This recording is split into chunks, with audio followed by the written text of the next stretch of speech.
Tianqi Pian, Tianqi Pian Qianyan, Preface to the Chapter on Revelations, by Xiefeng.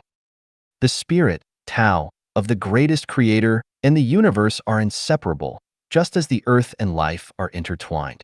The human body's organs, blood and marrow, sensory organs, hair, and consciousness are also interconnected as a whole. The greatest creator has never engaged in direct conversations with any individual in human-created languages. However, this does not mean that the greatest creator is distant from humanity. The greatest creator is constantly in dialogue with humans, but the form of communication is not through our human languages. Instead, it occurs through the language of the greatest creator. All things in the natural world are the language of the greatest creator, and all phenomena in nature are the utterances of the greatest creator. The sun, moon, stars, rivers, lakes, oceans, wind, clouds, rain, snow, humans, animals, birds, insects, trees, flowers, mountains, rocks, and the earth itself are all the language of the greatest creator.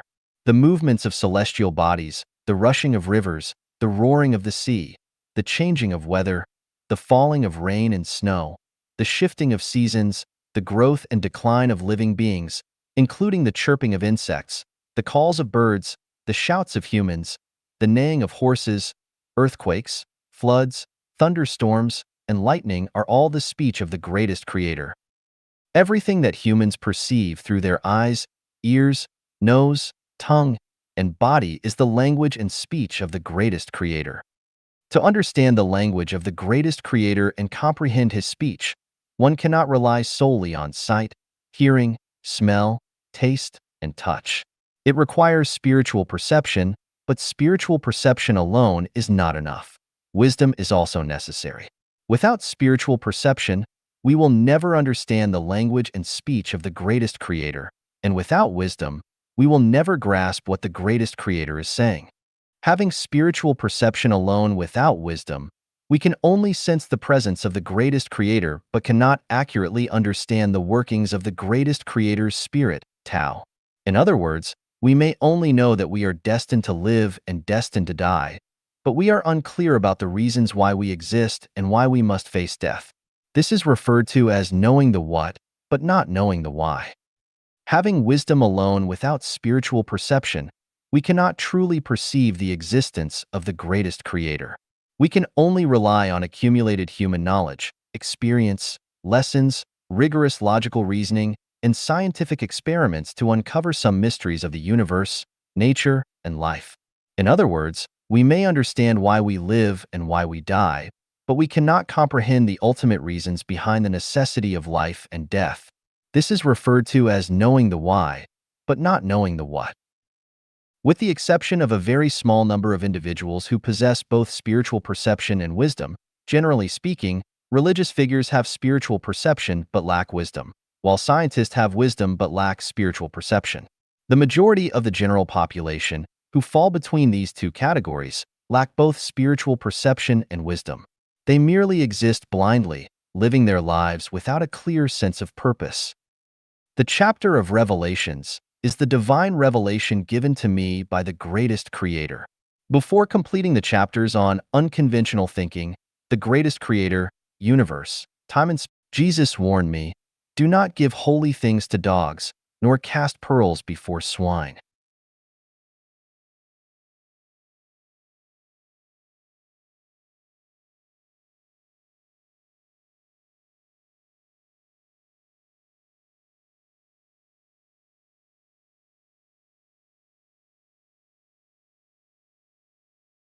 Swine.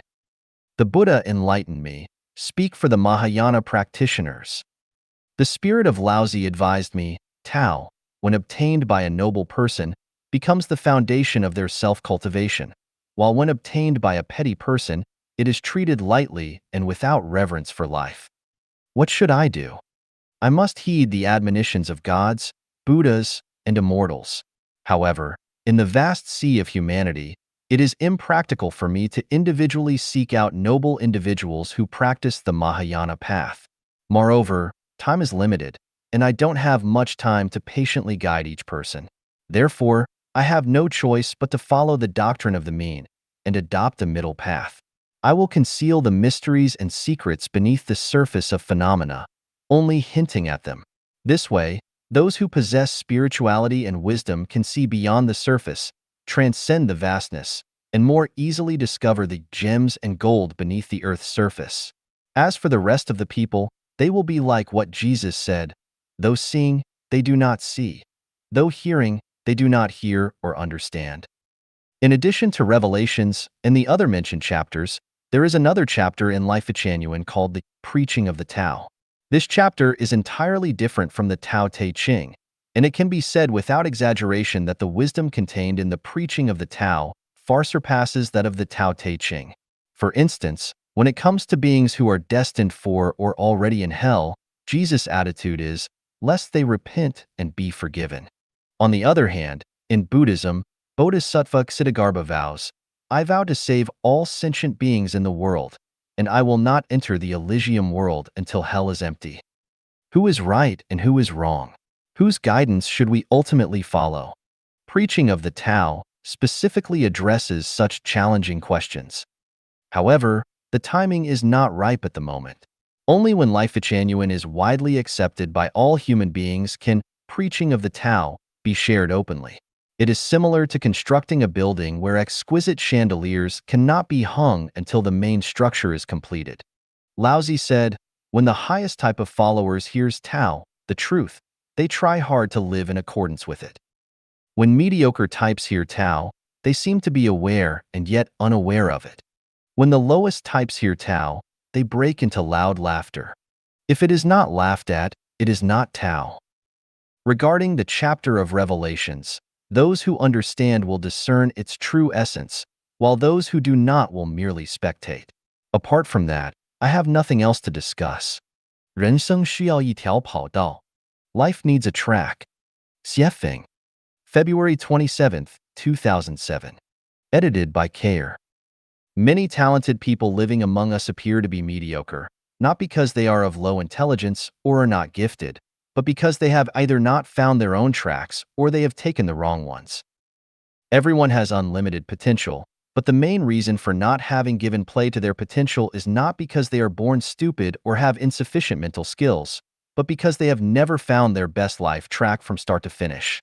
No matter how excellent an aircraft is, it will never fly if there is no runway, for an aircraft with no runway will never be more than a pile of metal. No matter how much potential an excellent sprinter or long-distance runner has, his or her talents would remain buried without a racetrack, knowing not whether they are a mediocre horse or a swift horse until death. Life needs a track and battlefields, business markets, officialdom, farms, and social realms all have lots of them. We must choose the track that best suits us, because it is only with the right track that we can give full play to our talents. Generals Eisenhower and Patton demonstrated their outstanding military talents because they had the track of war, but if there had been no tracks of war, who would even know their names?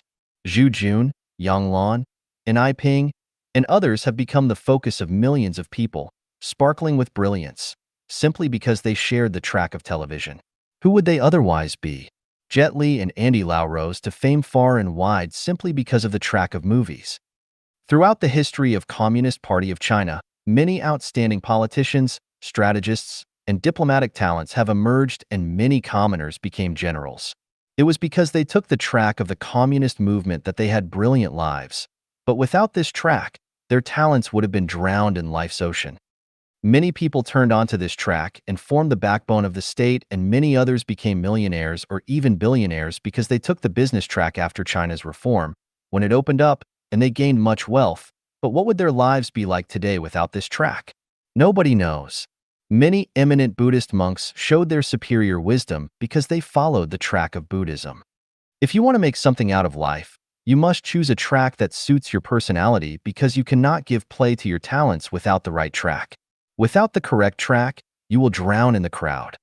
The internet is a track, and many people are shining with brilliance upon it, creating their own blogs and gathering their own social connections. A large number of authors, writers, critics, and practitioners are emerging on this track and are demonstrating their talents. You have to find your track, But if you do not see the proper one, you should build your own. Why? Because you will play better, be better at the game of life, and make your life more colorful. Do not pretend to be aloof and say that you are too good to engage in this, because that would be finding excuses for your incompetence and failures. A soldier who does not want to be a general is never a good soldier. A life that does not want to have a glorious course is never a good life. If you want to make big money, be the boss. For being the boss is the track to making the most money, and if you want to be an official, build your social connections. For building social connections is the track to being an official. There are numerous tracks, and they are everywhere, but if you want to play your talents to the maximum, you will have to choose a track with infinite prospect. If you choose a good track, you can have a good life, but if you choose a bad track, you can only have a bad life. Zhang Guotao abandoned the track of the Communist Party and eventually, unknowingly froze to death. On the other hand, Deng Xiaoping stuck with the track of the Communist Party and eventually had his wishes fulfilled. If you choose polishing shoes, then you will unconsciously be on the track of polishing shoes. If you choose to steal, then you will unconsciously be on the track of crime.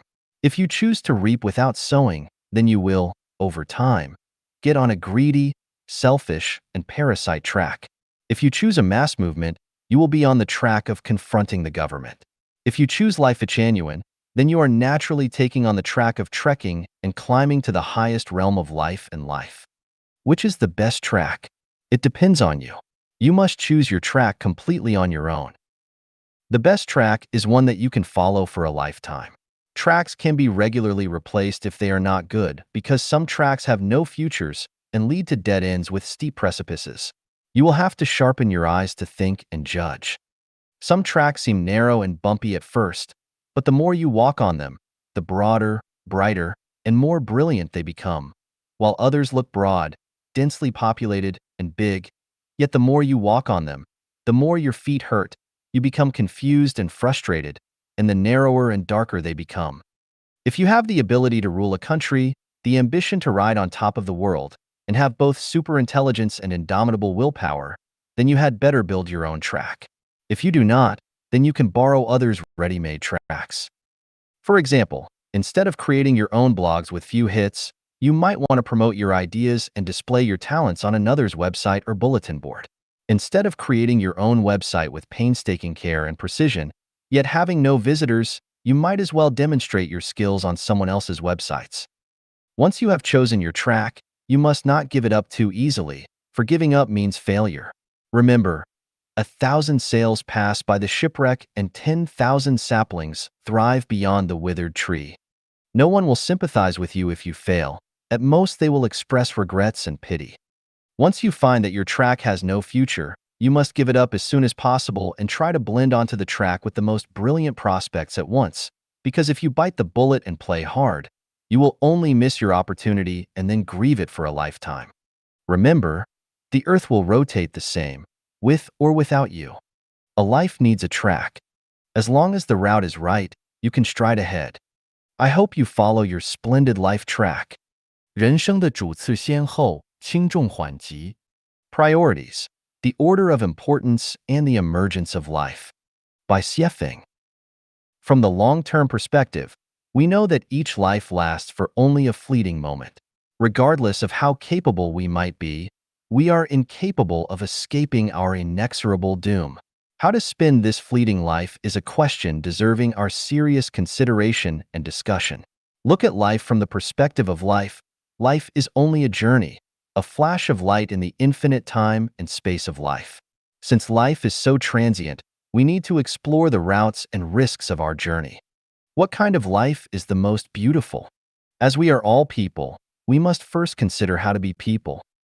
The greatest creator of the universe, created us and meant for us to be people, not ghosts, devils, celestial beings, Buddhas, or gods. If we surrender our humanness to devote our life, time, and energy to becoming higher forms, then we are doing it against the will of the greatest creator. It is only when we first conduct ourselves as people living by the will of the greatest creator that we can hope to attain Buddhahood at the end of our life's journey. It is as if the boss of a company hires someone to be a clerk. The clerk's purpose is to dedicate his efforts toward his own duty, not to ask his boss to consider him to be a section chief, because it is only after he performs his clerk's duties well that the company boss should offer him the opportunity to be promoted to the position of section chief. The intent of the greatest creator in creating us is to enjoy life and not to make us suffer at all. Because for human beings, the greatest creator is love, great love. I do not worship men of the hour or heroes who gallop onto battlefields, nor do I worship those great people who are admired by the masses, or the ordinary people who become Buddhas and gods of the mortal world. I only pay tribute to ordinary, simple, honest, and hardworking people, because those people's lives conform to the way of being mankind. Those who sacrifice their present life pleasures to focus on grace after death do so against Tao. The moralization teachings that people can only obtain well-being after going through affliction and suffering definitely leads them astray. The preaching that asks people to cultivate achievements with intensity, regardless of their family responsibilities, in an attempt to attain special magical powers and arts to glorify the mortal world is questionable. Could it be the devil's temptation? The practice of hyping celebrities, successful figures, distinguished scientists, outstanding entrepreneurs, millionaires, experts, emperors, great men, and heroes will prove to be disturbing, causing people to crowd onto the single-plank bridge and to forget the meaning of life. The benevolent see benevolence, and the wise see wisdom. Life Genuine preaches that the ordinary life is the best life. Life's priorities and orders of importance and emergence should be as follows. The paramount thing in life is to revere the greatest creator, which mainly embodies reverence of nature and reverence of life. If we consider nature as appendages that can be arbitrarily spoiled, treat life, including animals, beasts, insects, fish, trees, flowers, and grass, as dirt, then we are defying and profaning the greatest creator. Our life is one of evil and is doomed to extinction, and we can no longer have a bright future. The first thing to consider and pursue in life is the beauty of the soul, rather than the accumulation of power, money, fame, and desirable people. If one's mind is not beautiful and their soul is dirty, then their life is bound to slip into hell, they are bound to keep company with devils and demons, and their life is a definite failure. The most important thing in life is to explore the mysteries of the universe and the meaning of life. The greatest creator always rewards the wise who have spiritual natures and wisdom and offers them wonderful spiritual enjoyment. If we affix our eyes only to the limited time and space, or even on meeting the needs of our lust, then we are bound to be lost and the water of life will evaporate. The most urgent questions in life are how to elevate the non-material structure of life, its spiritual nature, toward the development of higher life space directions, and how to sublimate our personalities and to perfect our spiritual natures. None of us know what will happen tomorrow. One certain thing is that our life structures will determine the life endings we will have. Everything in life should revolve around this point, because if we die tomorrow, all that we own in the mortal world will be gone. All of our efforts will be in vain, and our precious lives will go wasted for nothing. I am talking about the great way of life. You may take time to think about this. Xiefeng is of no importance, but what is important is that Life Genuine can lead a person's life into an infinitely wonderful world. 寻找人生的最佳坐标系和坐标点. Find the best coordinate system and the best coordinate points of life. Xiefeng. Edited by Kair. This article was inspired by the annotation to the Analects, Shui Er, verse I. Once the roots are established, the way will grow therefrom. Having roots is the way to be human and how to learn about the universe. If you understand how to be human, you can lay the foundation to understand about heaven and the earth. If you do not understand how to be human, it will be difficult to learn about heaven and the earth. What is the way to be human? In my humble opinion, we must first understand our place in the time and space of the universe. Namely, that you are neither God, Buddha, a celestial being, a ghost, a devil, nor a beast, but that you are a mortal human. Knowing that you are a human, you need to do human things, speak human words, take the human way, and seek human business. You should not do ghostly things, speak the God's words, take the devil's way, or engage in absurd businesses. How does one do human things? Show filial piety to your parents, respect your teachers and seniors, care for the young and lonely, help your siblings, show concern for your relatives and neighbors, show compassion to plants and insects, and protect the landscape and the environment. These are human things, and anything that is contrary to them is inhuman. How does one speak human words? Consider if others were in your place and speak respectfully. Do not spread unsubstantiated rumors. Help others to resolve their differences and bring them peace. Advise others to do good things and not to go astray. Motivate people to make progress and fight for their futures. How does one take the human way? Be committed to your own duties. Manage your household with diligence and thrift. Be studious and make progress. Cast off your destructive habits. Take only what is right for you. Study that which is worthy of being studied. Take only the way of Tao, and do nothing against righteousness.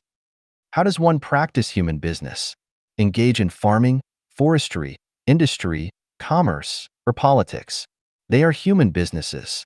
Human business is the foundation of social stability, and it underlies the success or failure of the family and the state. People who actively participate in these endeavors and pursuits are doing human business. If it is not a human business, even if it can bring you much quick wealth, do not do it. How does one avoid doing ghostly things? By not being sneaky and afraid of being found out by victims or the legal system, doing things that are offensive to heaven and reason, cheating a superior or deceiving a subordinate, dishonoring one's parents, bullying the young and the weak, wrongly accusing and murdering the good and virtuous, insulting the sovereign, duping the ignorant, speaking ill of one's peers, bearing false witness, rebelling against the clan leader, taking credit for the work of subordinates by bullying them, seeking favor by flattering, disrespecting one's countrymen, disrupting state affairs, rewarding unjust acts, harming and implicating the innocent, slandering the saints and sages, undermining morality, filling the cave and covering the nest, harming conception and breaking eggs, stealing others' achievements, discrediting their good conduct, disclosing their indecent secrets, injuring their appearance, separating children from their parents, wasting other people's money and resources, engaging in illegal conduct, forcing young girls to prostitute themselves, damaging marriages, taking away people's beloved, harboring murderous hearts, blaming others, desecrating ancestral graves, destroying homes, deluding with heretical doctrines, bewitching minds, talking about ghosts and monsters, or by poisoning the spirituality. These are some of nearly 100 items enumerated in Life Genuine, Life and Life. How does one not speak the God's words? They are the words of gods in heaven and are unknown to those who have not attained Tao. And even those who have attained Tao must be very knowledgeable about the truths of the universe. It is not something that ordinary people can understand. If you do not know how to be human but speak the God's words, then you are either talking nonsense or you have lost your mind.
Mind. How does one not take the devil's way?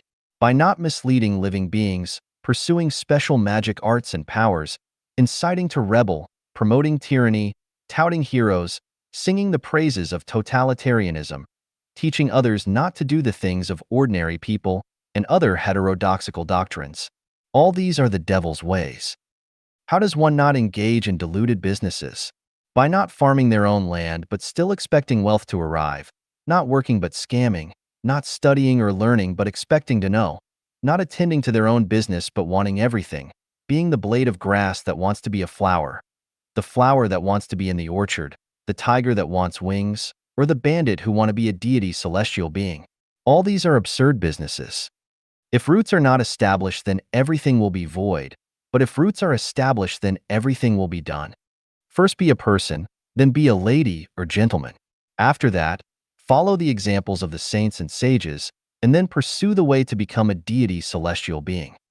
Alas, the secrets of the Great Way are hidden to most people, but they reveal themselves to those who are enlightened. After seeking the Great Way everywhere for 3,000 years, it still hides in narrow margins. Therefore, to be a human being is the best coordinate system and the coordinate points of life. 感恩升华生命的第一要素. Gratitude, the first element of life's sublimation. Xiefeng. Deformities lack beauty and make us feel unutterably upset and irritable or even disgusting. This is not a man-made feeling, but an instinctive rejection response like a physical allergic reaction to certain substances. Those without gratitude have deformed life structures, and this is the reason why we dislike and even hate some people. Life is a non-material structure which can be either deformed and unbalanced or perfect and symmetrical. Lives with more perfect and symmetric structures live in higher spaces of life, while lives with more deformed structures live in lower ones. All animals have life structures which are less perfect than those of human beings, so they can only survive at animal levels, while humans with perfect human natures and standards are celestial beings and live in higher-level spaces such as the 1,000-year world and the 10,000-year world because their life structures are superior to those of mortals and deities. It is like gases that exist at different levels of the atmosphere: the troposphere, stratosphere, mesosphere, ionosphere, and exosphere. Life's ultimate goal is to evolve into higher-level spaces of life which result from the sublimation of one's life. This sublimation of life means letting one's own life non-material structure transit into perfection. How does one transit? Gratitude. Who and what should we be grateful for? Here are 8 with reasons for each. Thank the greatest creator for giving us bright eyes to enjoy our beautiful universe with starry skies, rivers, lands, and all the trees and flowers. Ears to enjoy the splendid melodies of the nature. Love and affection between men and women to enjoy physical and emotional pleasures which are blissful slices of heaven. Who designed and created the free but invaluable air and rivers of pure water, and who allows our easy survival and reproduction. We are bathed in sunlight and moistened by rain and dew. So how could we not thank the greatest creator? Thank Jesus Christ for his favor when he came into the mortal world to atone for us with his precious life and brought hope to our suffering lives. Then thank Buddha, Muhammad, PBUH, and Lao Tzu for their favor. Their wisdom resolves our inner sadness, sublimates our humanity, maintains our human dignity, and gives us inexhaustible and precious spiritual values. Thank your parents for their kindness, who exerted tremendous effort to bring you up, whose love is so heavy that even a green mountain cannot carry it, and even time and space cannot extinguish it. Thank your children for the joy that they brought to you. Thank your friends and relatives for their encouragement, comfort, and help when you were in trouble. Thank your teachers for their hard cultivation. You see because you stand on their shoulders. Thank people with high ideals for drawing their swords and rendering help to you during emergencies. Thank your colleagues, classmates, and even strangers for their sincere praise and cooperation. Real happiness belongs to appreciative givers of thanks. Real light belongs to them, and bright futures belong to them. Those who are without gratitude, have no love in their hearts, never repent, are short of humanity, and only fall into the evil wallows of power, money, and fame. will never attain the chance to ascend to a higher space of life. It is by giving thanks daily that we can be bathed in the spirit of the greatest creator. Our life's non-material structure can ceaselessly evolve into perfection, and we can finally achieve the quality of becoming celestial beings. Comrades, learn gratitude. Even dogs know how to wag their tails to give thanks. Are we not as good as dogs? 真理, 天启篇之57. The Truth. Xiefeng. Translated by Treasure and edited by Care. Pontius Pilate, the powerful Roman governor, asked Jesus, "What is truth?" Jesus declared, "I was born for truth. I have come to the mortal world to give the truth. I have witnessed the truth. Hundreds of millions of people have sought and died for the truth. So what is truth?" Democritus, known to be the greatest ancient philosopher, said, "The truth is inscrutable." The most revered Socrates said, "What I really know is that I know nothing." The French philosopher René Descartes argued that only one undeniable truth exists. Ego cogito, ergo sum, I think, therefore I am. John Spall, governor of the Episcopal Church of the United States, said, "Absolute truth is something to which we may aspire, but that we can never attain." Influenced by Albert Einstein's theory of relativity, many people believe that truth is relative. Many religious organizations claim to be sole possessors of absolute truth. What is truth?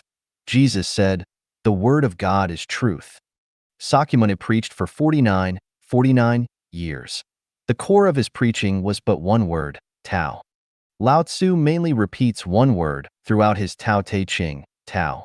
The Prophet Muhammad, PBUH, said, "Allah's ruling is based on Tao, truth."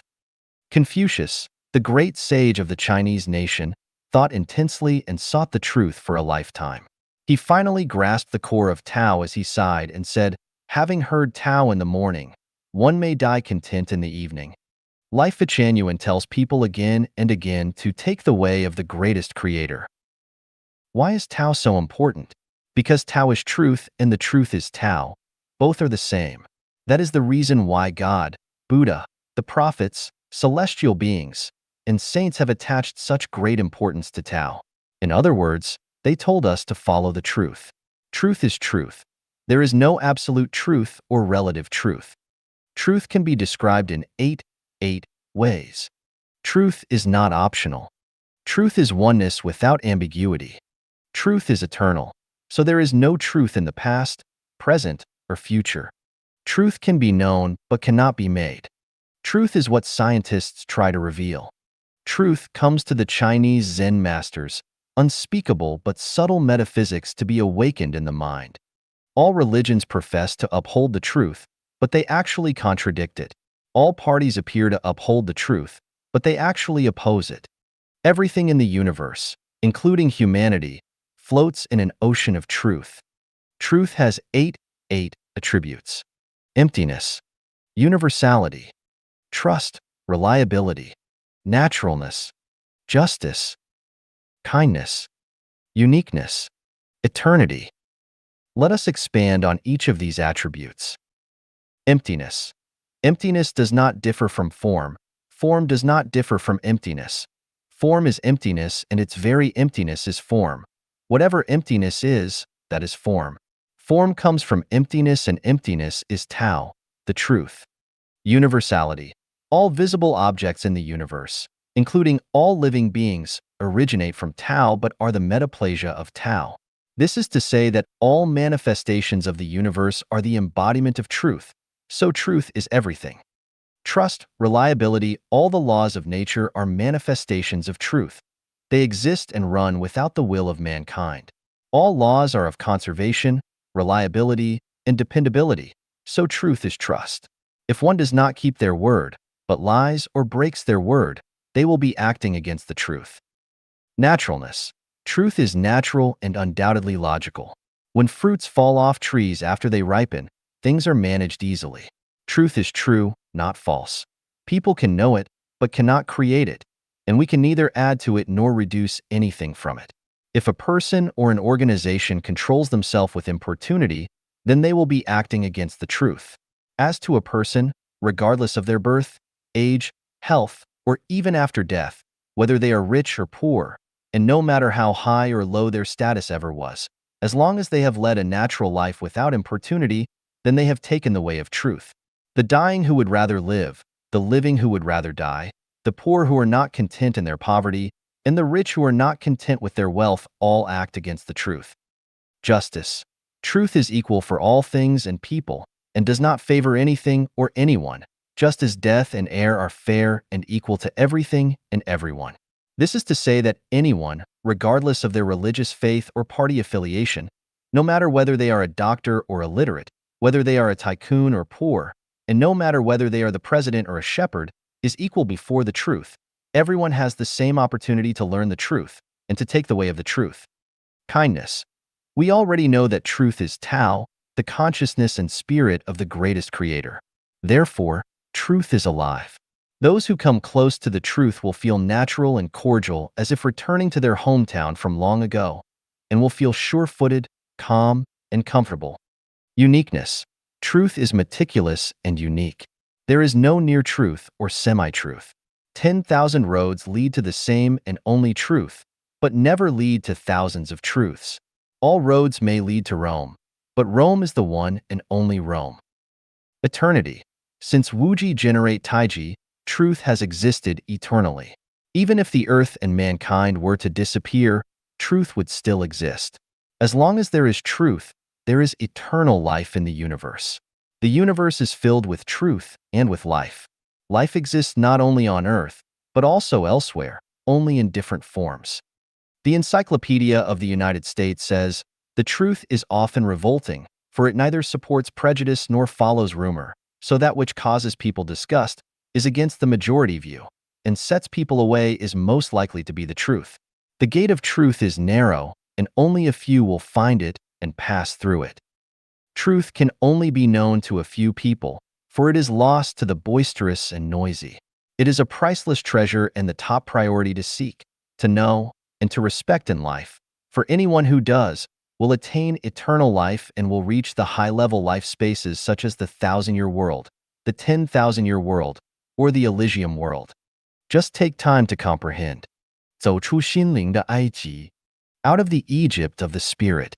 Xiefeng. The ancient Israelites were delivered out of Egypt with God's help, out of slavery and into freedom. Egypt is defined as the land of slavery, and the believers could only rid themselves of slavery by going out from Egypt. Where is our real Egypt? It lies within our hearts. It is easy for the body to be out of Egypt, but it is much harder to discard it from the mind. We all suffer from the slavery of the Egypt of the spirit in various degrees, and we lead our lives with the Egypt of the spirit on different levels. You are a slave to your own Egypt of the spirit because you have not felt the breath of the new era. An unimaginable era is coming. A wave of energy will reach from the universe to the earth. Its prediction has been shown. When this wave reaches the entire earth, only those who are out of the Egypt of the spirit will be able to survive it, for their common frequency will resonate with it, and those who remain within the Egypt of the spirit, those who cannot resonate with this wave, will completely disappear from the earth. I, Dayform Buddha, have come here to inform you, to give you this sacred inspiration, and to lead you out of the Egypt of the spirit and into the new Life-Genuine era. You should never resist me, for the consequence of such resistance will be your death. I depend on divine power, the love of Jesus Christ for human beings, the profound wisdom of Sakyamuni Buddha, the great ideal of Prophet Muhammad, PBUH, the profound and lasting meaning of Fairy Lao Tzu, and the great mercy of Mao Zedong, who tried to liberate all the poor people who suffer from oppression and deprivation at the bottom. They must all focus on me and came together to form a magnificent picture, a mysterious force which is the strongest and the softest dark energy in the universe, able to withstand all the sludge and turbidity that will lead the people out of the Egypt of the spirit, but who are pleasing to the greatest creator and who are into the new Life-Genuine era. I, Dayform Buddha, by the revelation of the greatest creator, do face all earthly citizens equally today, regardless of your sect, party, organization, nationality, or race, whether you are a king, a president, a civilian, or a prisoner, and no matter what your magnificent feats or unforgivable sins in the past have been, will treat all of you equally. You have an equal opportunity to accept this information and to have an equal opportunity to be out of the Egypt of the Spirit. You must not resist me. Upon learning this information, you must think it over quietly, digest it carefully, and sensitize yourself deeply. I will take nothing from you, place no chains upon you, and force no compliance out of you. Instead, I will lead you out of the Egypt of the Spirit and into the new Life-genuine era to enjoy the finest life with the maximum freedom. See the leaves falling. They should have felt the winter coming. See the willow becoming green by the river. It should have heard the footsteps of spring approaching. You do not have much time to waste. I want you to set all your inflexibility aside to no longer attack each other and to waste no more time trying to overthrow political parties and regimes. Do not adhere to the opinion that we are right, they are wrong, because you have to think about your future. You can keep to your beliefs and faiths, but at the same time, you need to master the new knowledge and the new information as soon as possible and never to regard your own belief and faith as the only correct one. You must also not hold the feeling of being able to offer salvation because you have neither enough wisdom nor enough energy. Not only do you not understand the non-material world, but neither can you make the correct judgment nor choice with what happens in your own home. Live on the eve of great changes, you should feel joy and happiness and neither fear nor worry because you have a chance to enter a new era by your own efforts. Do not blaspheme my words, for unhealthy words will hurt and eventually destroy you with a precision. But this is not me, for I am neither ego nor non-ego. The greatest classics are still the Bible, the Quran, the Buddhist scriptures, and the Tao Te Ching. You have to admire Jesus, Buddha, Muhammad, PBUH, and Lao Tzu in your heart. Before you read these four classics, you had better not say more or judge anything because what you would say could never equal to their wisdom. What you would say would be nonsense before you understand these classics which run in the opposite direction. The majority of people skim across the surfaces of things.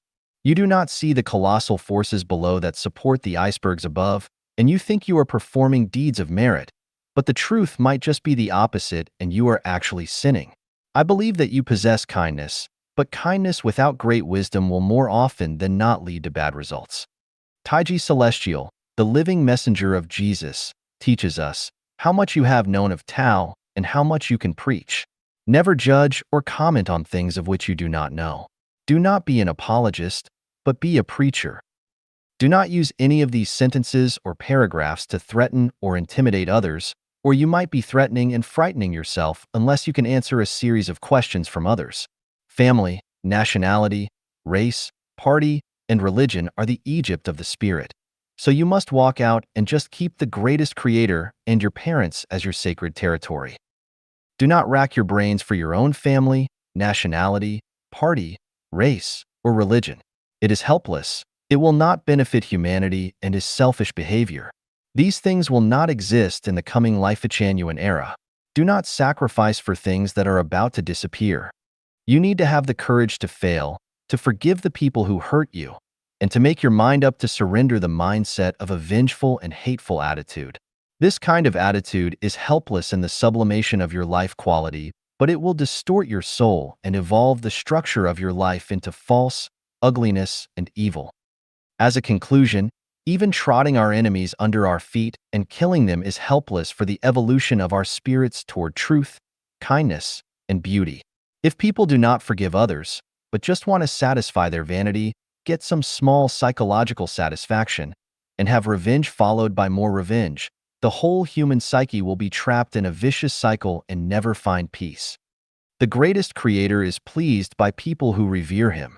Jesus, Buddha, and Muhammad, peace be upon them, were fond of their loyal disciples, and I, Dayform Buddha, also like those who can be my friends, and I am willing to give the visas of life to those who are willing to be my friends.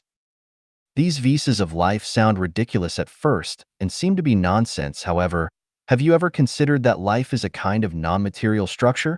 If our spirit is sensitive enough, we can enter sesame seeds and go forward negative 10,000 kilometers to its center, and we can understand the meanings of life to see its structure.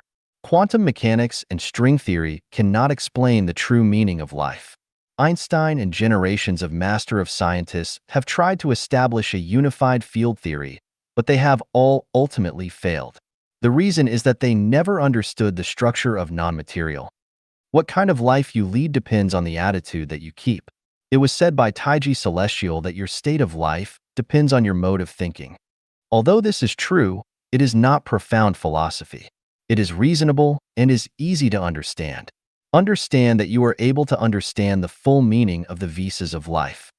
The visas of life are kinds of non-material that will be directly embedded into the structure of the non-material substance of your life, speed up the evolution for the structure of your life to be perfect and symmetrical, put colorful halos around the structure of your life, and protect you in your race along the space tunnel toward the high-level space of life. The soul is total existence, non-material without weight. Bodies will die, but souls will never die. The soul goes through the universe at negative relativistic speed, but man does not understand this. The moment you die, you will become aware that you are not dead, but that you have only abandoned your body as your life carrier, but have taken on board another life carrier to begin a new life voyage. When I say that one who remains in the Egypt of the spirit will disappear from the earth, I do not mean that their life will end, just their life on earth. You will have no chance to enjoy the sun, the sea, white clouds, or blue skies. You will bid farewell to your loved ones, and you will never see them again.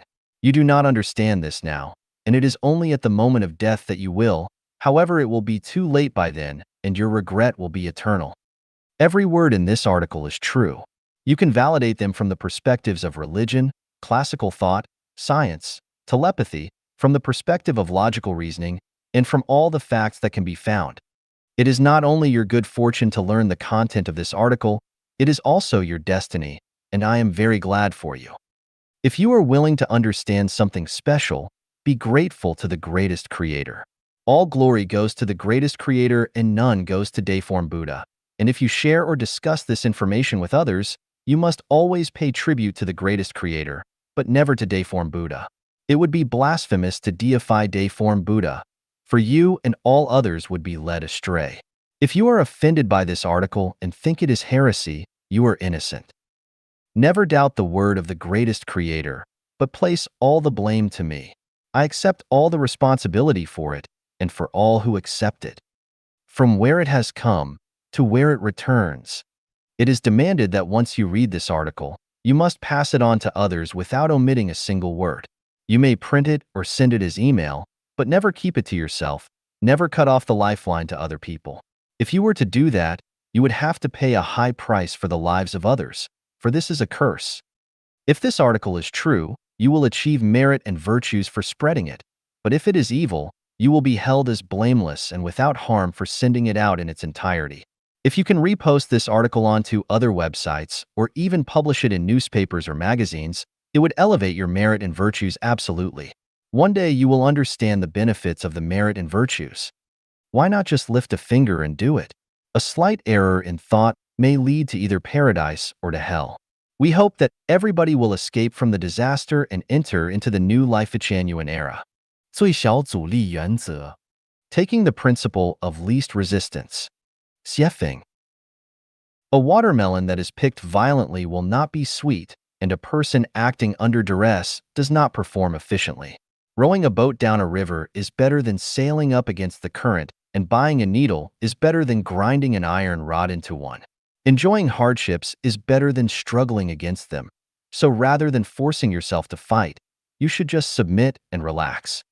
Cleaning the earth is better than terraforming Mars. Strengthening a nation is better than building the Great Wall.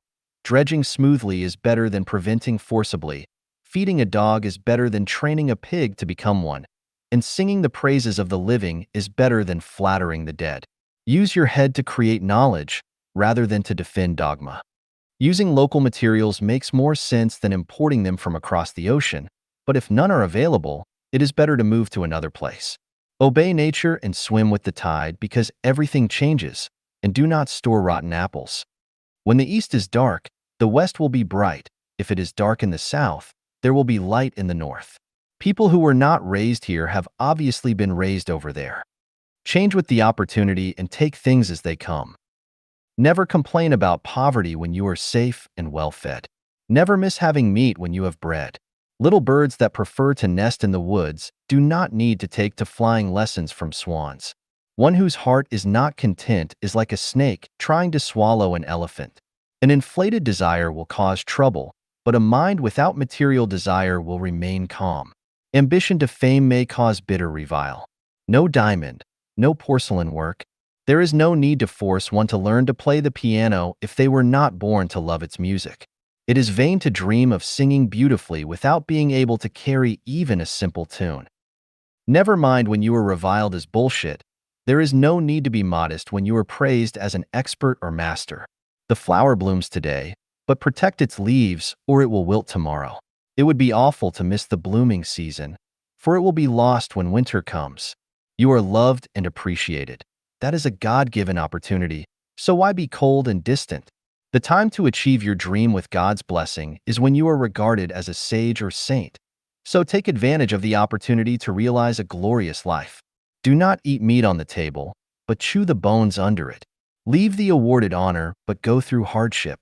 Being a crouching tiger with talent, but without carrying a load or playing a role, one will be a pile of broken bones to their death.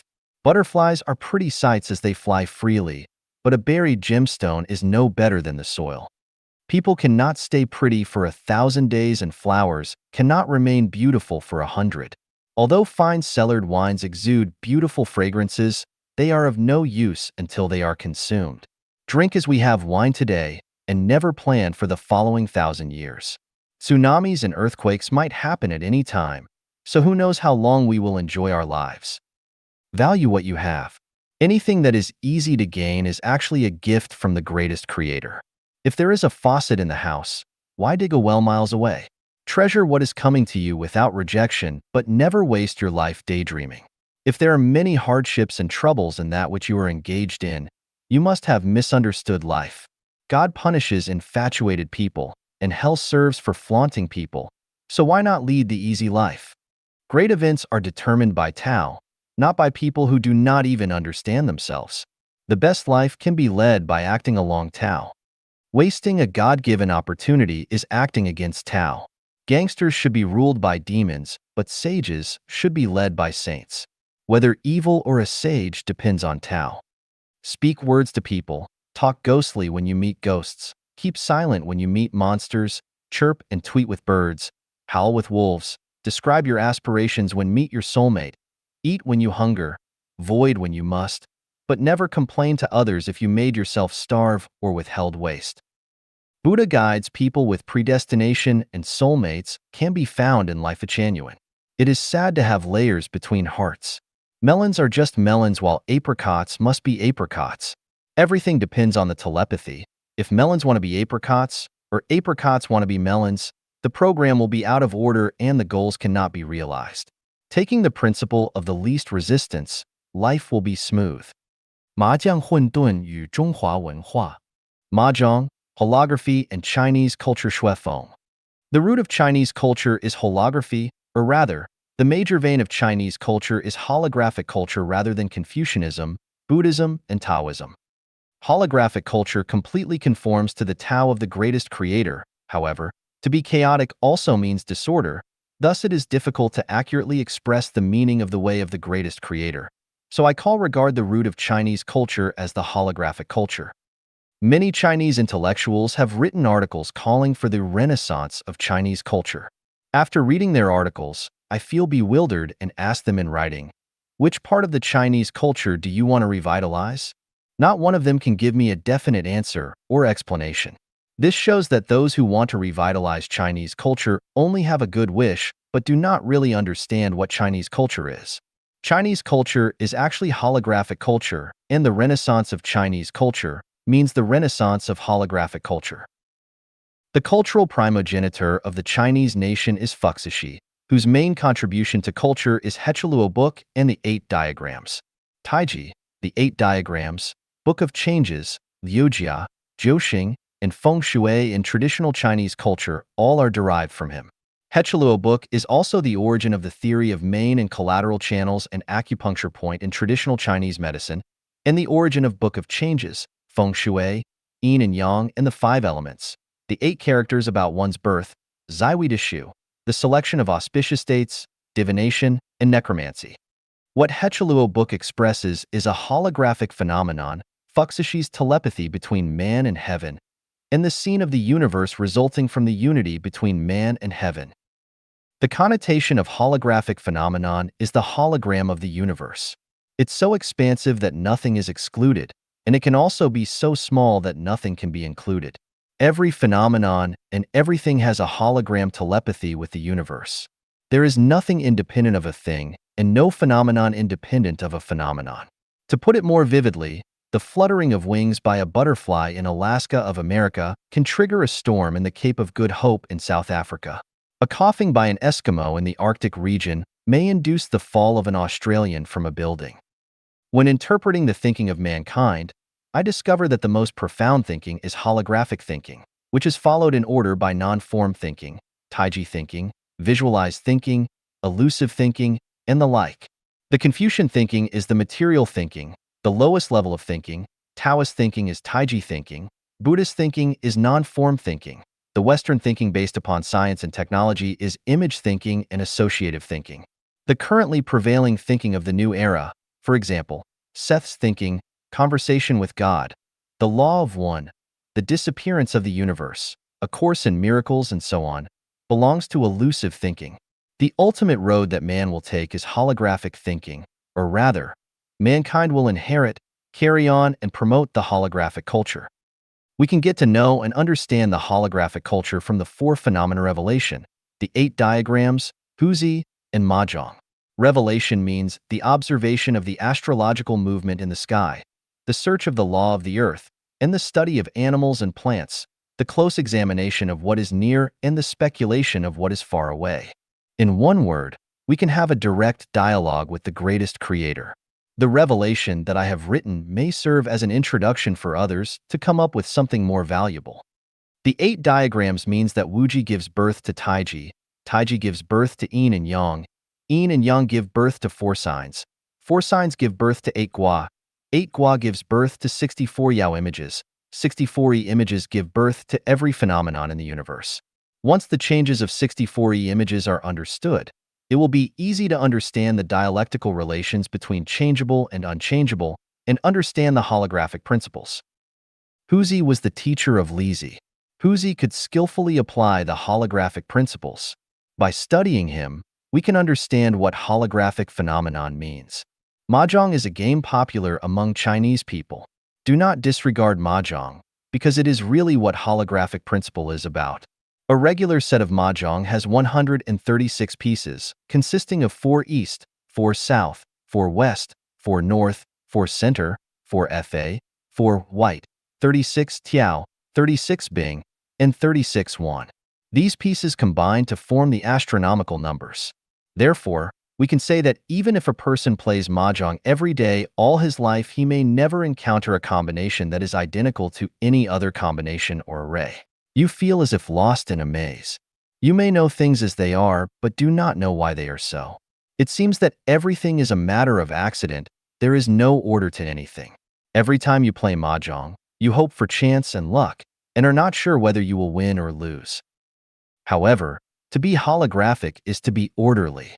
There are rules and laws to what is holographic. The rules and laws are meticulous and allow of no loopholes.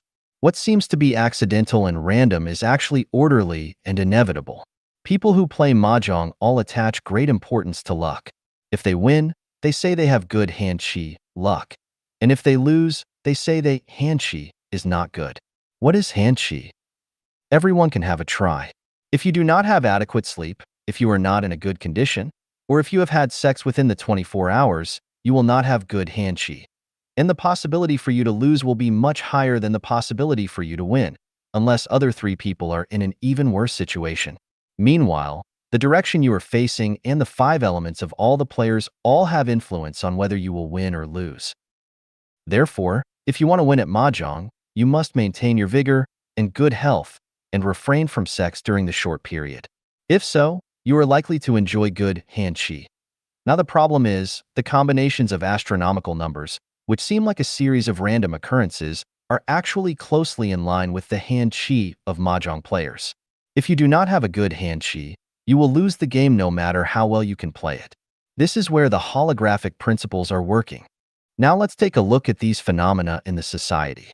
Many rich people and people who are good at making money actually have not received much education and do not work very hard, but they are very rich and can make much money. Many people in the officialdom do not have very high intelligence and are not so kind-hearted, but they have many opportunities and are promoted smoothly. On the other hand, many well-educated, intelligent, kind-hearted, and hardworking people are poor and cannot in any way have any opportunity for a promotion. And the secret is the holographic principle. One may fall victim to his own cleverness by outsmarting himself. Why? This is because of holographic principle. Mr. Zhang Baosheng, who is most accomplished in special skills in China, has not received very high education, but his thinking is in a holographic state, and this is the secret. The more concepts one stuffs in his head, the less holographic he will be. The more moral principles one stuffs in his head, the less holographic he will be. The more knowledge one has and the more reasons one understands, the less holographic he will be. The more rules one masters, the less holographic he will be. The more one pursues, the less holographic one will be. How can we be more holographic? Lao Tzu told us to return again to the innocence of baby. Jesus Christ asked us to become like a small child.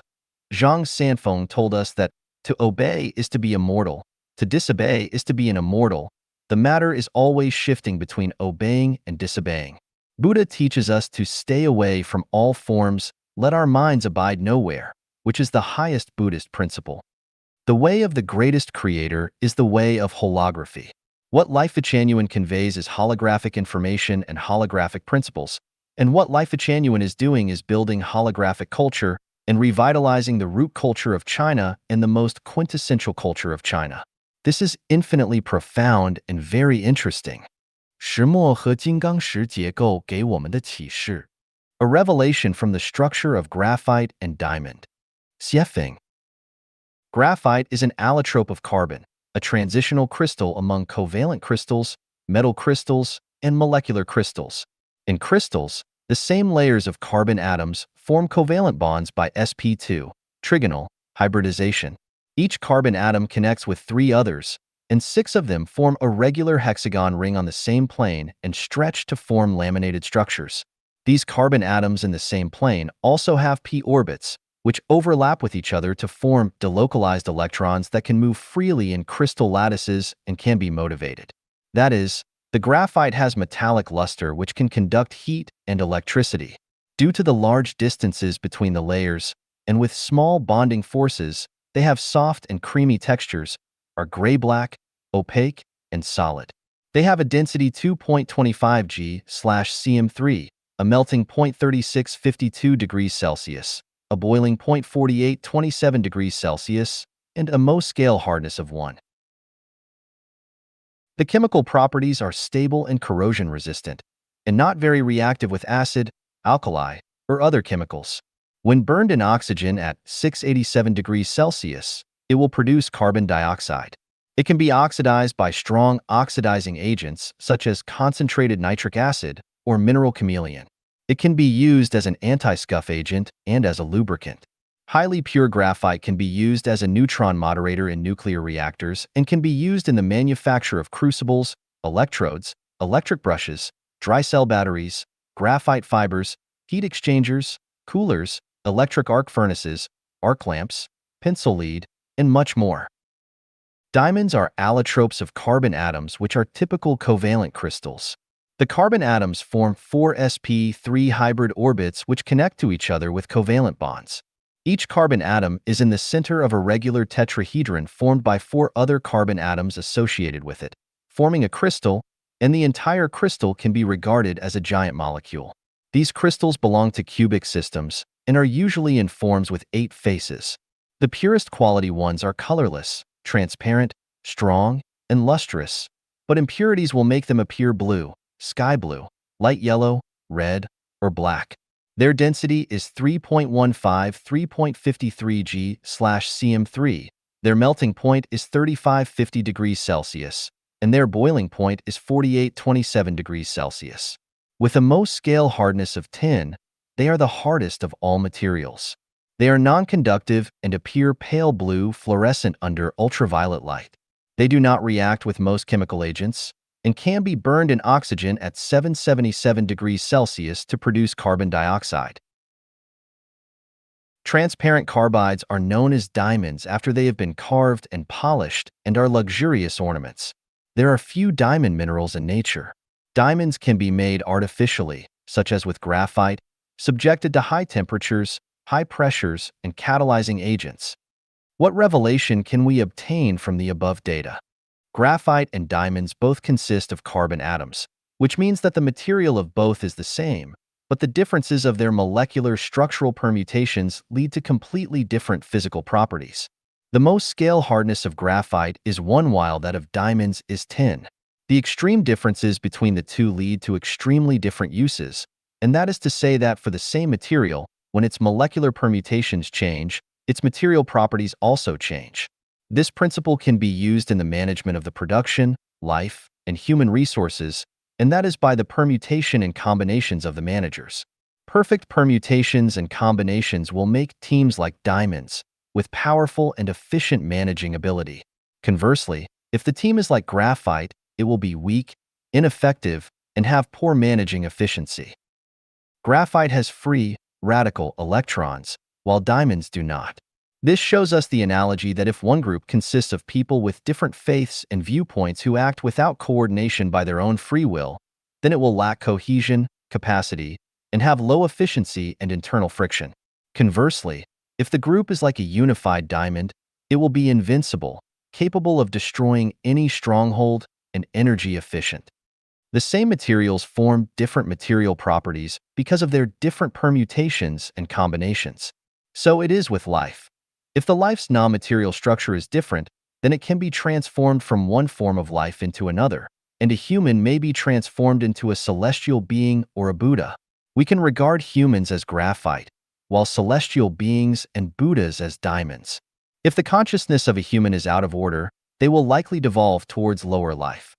If the consciousness of a human is in order, they will likely evolve toward a higher life. I have obtained the secrets of transforming humans into celestial beings and Buddhas, and I am aware of how to do this with self-cultivation and self-refinery. As long as one follows my guidance strictly, they will become a celestial being or a Buddha and reach the high-level space of life. This is assured. 若无报应则无天理. If there is no retribution, there will be no natural law. Xiefeng, January 30th, 2019. Translated by Qinyu and edited by Care. What is natural law? Natural law is the set of operational laws and principles of the universe and is the reward and punishment mechanism of Tao for all lives. What is retribution?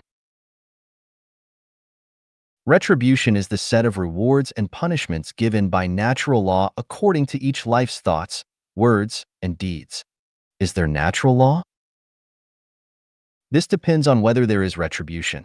If there is no retribution, then natural law does not exist.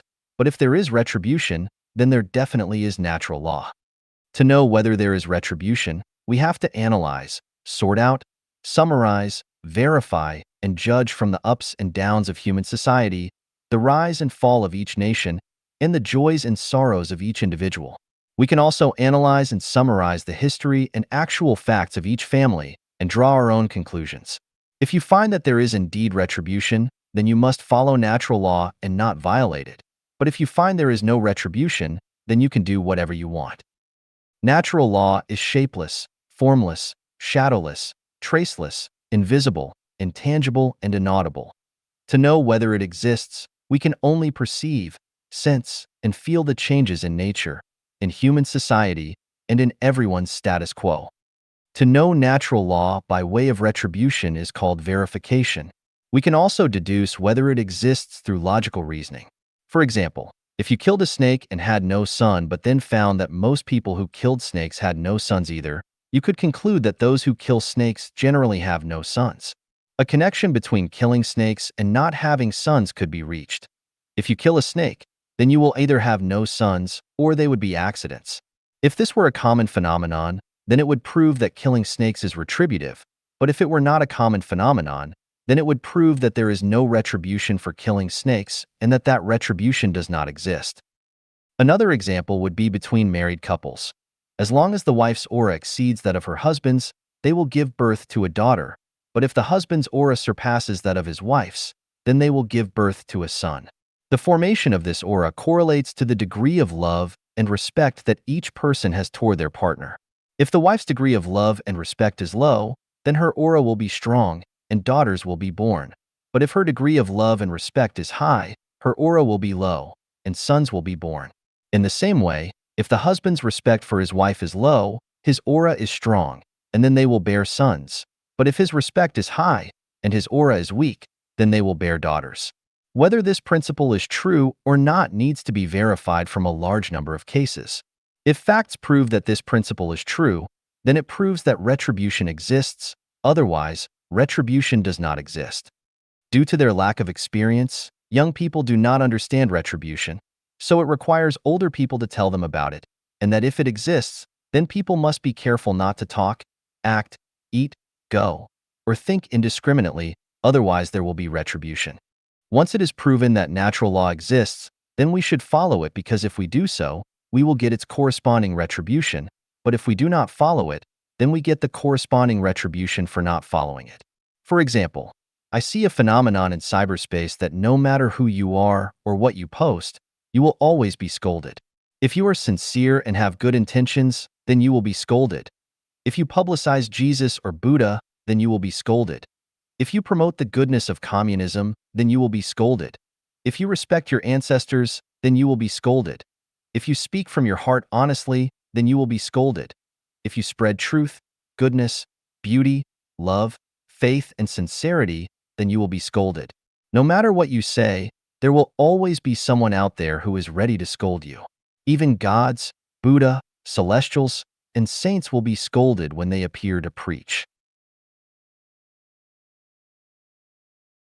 This cursing is so harsh that it brings bitter winds and miserable rains and makes dust and stones fly. It is so harsh that even good people bow their heads, thinkers dare not write articles, and those who want to do good deeds dare not do them.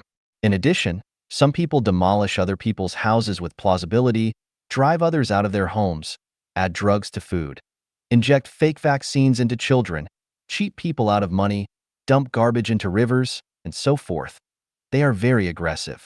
But you do not need to worry because if the existence of natural law is proven, then retribution will surely come. Natural law cannot be controlled by anyone. No matter who they are subject to its rewards and punishments. Otherwise, millions of the Ming Dynasty imperial family would not have been killed. All 10 clans of Feng Xiaoru's family would not have been killed because of implication. Emperor Chongzhen would not have hanged himself. Ceausescu would not have been shot, and Saddam Hussein would not have been hanged. Some retributions appear immediately, some take years, decades, or even longer to manifest themselves.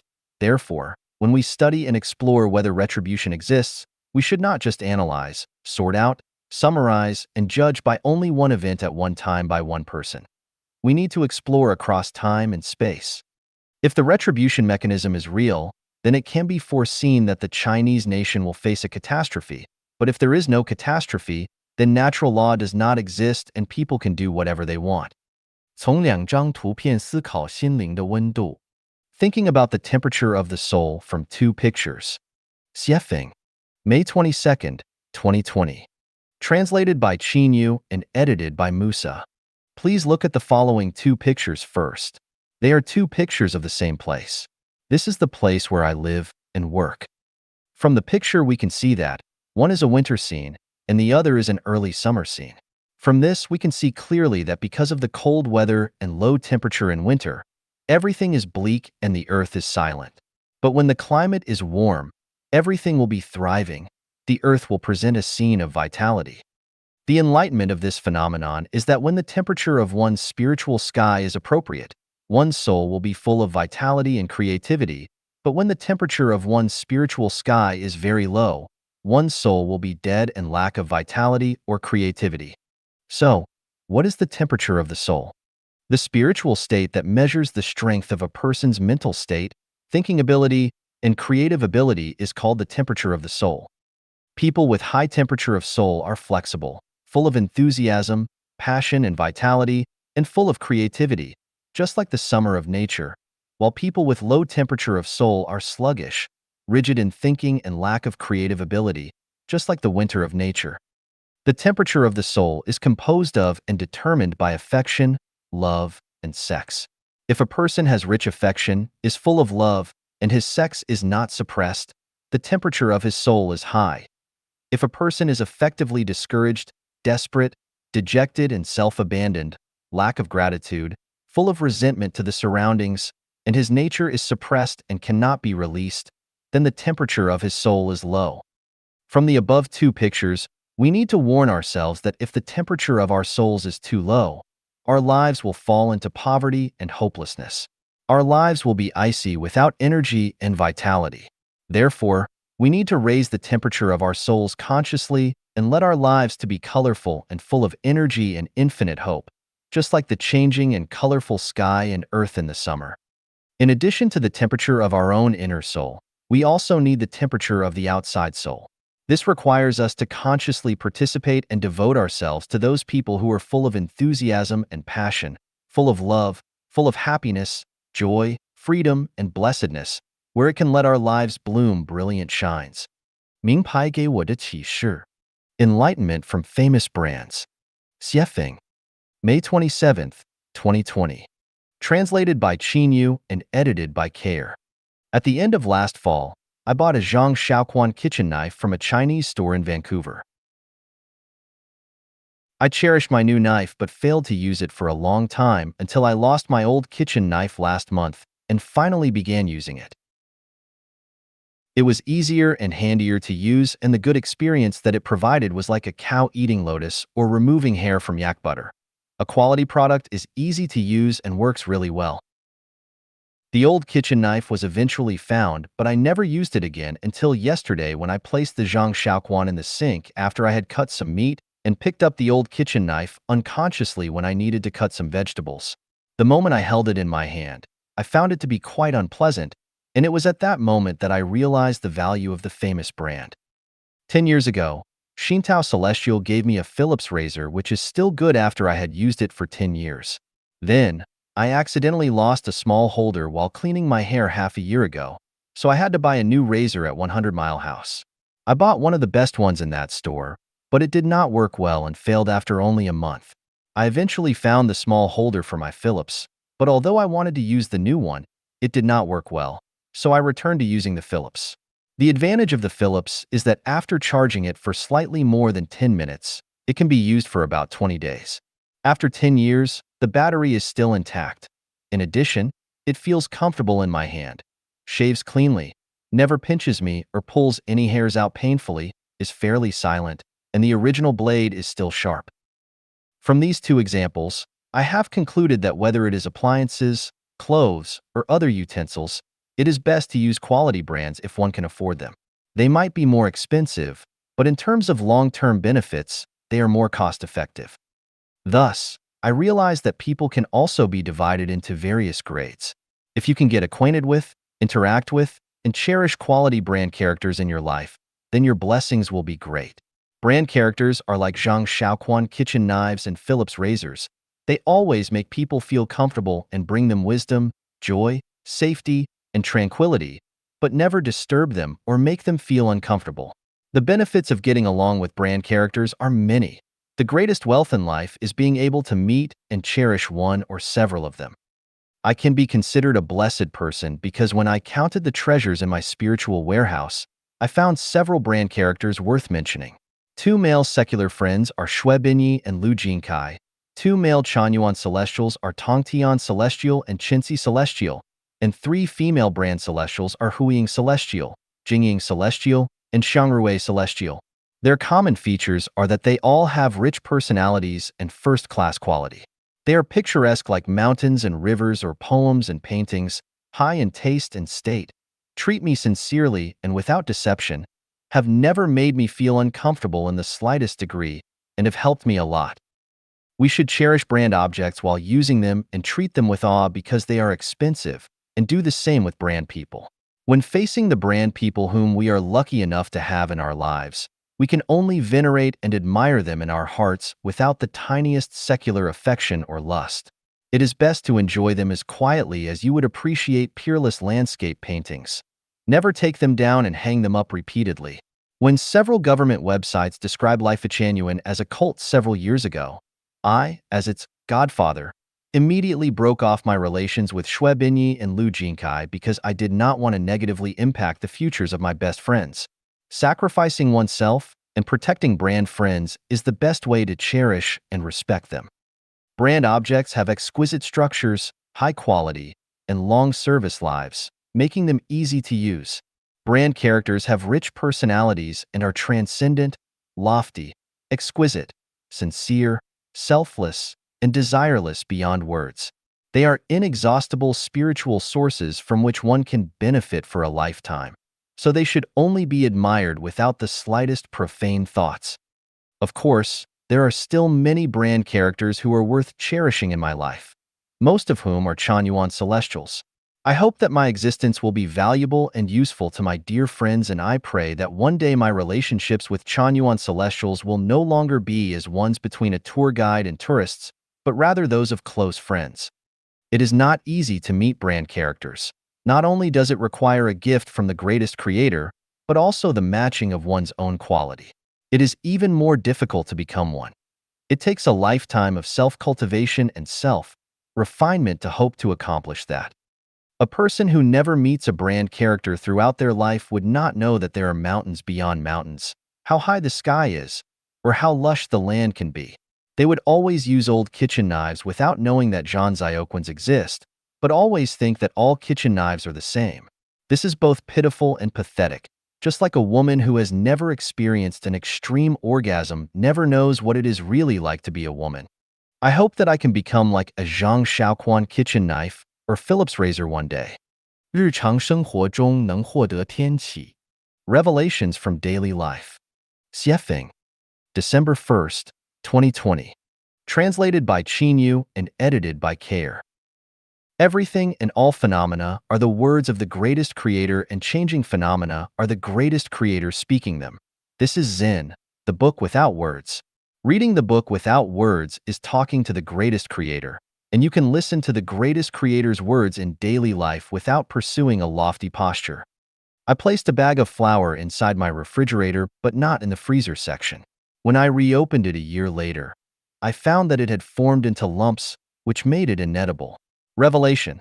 Flour should be placed in a dry and ventilated place because it will rot and deteriorate in a damp place. People should change their homes frequently, and they should always ventilate their thoughts. Otherwise, over time, they will become stubborn. I kept some eggplants in my refrigerator, the temperature in which was kept between 0 degrees C and 4 degrees Celsius. Within a few days, they had turned black, were frozen, and tasted stale. Later, I left other ones at room temperature, and within a few days, they too had rotted. Revelation. Some vegetables cannot be kept too cold or too hot. Some people cannot be loved or hated. If you do not take a bath or change your clothes for a month, lice will appear.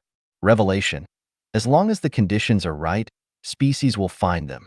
Viruses appear in the same way. So if humans do not adopt new ideas and new ways of living often, viruses will arrive. The coronavirus is telling people that they must think and live differently. Revelation. People who do not learn to perceive and accept new ideas and new lives often will invite parasitic thoughts to grow in their minds. When boiling mung beans, you will always encounter iron beans. Their shapes and colors are exactly the same as those of mung beans, but no matter how you cook them, they do not soften. In fact, the more you cook them, the harder they become. Revelation. Within groups of people, there will always be some special ones such as saints and rogue thieves who are born thusly and will not change.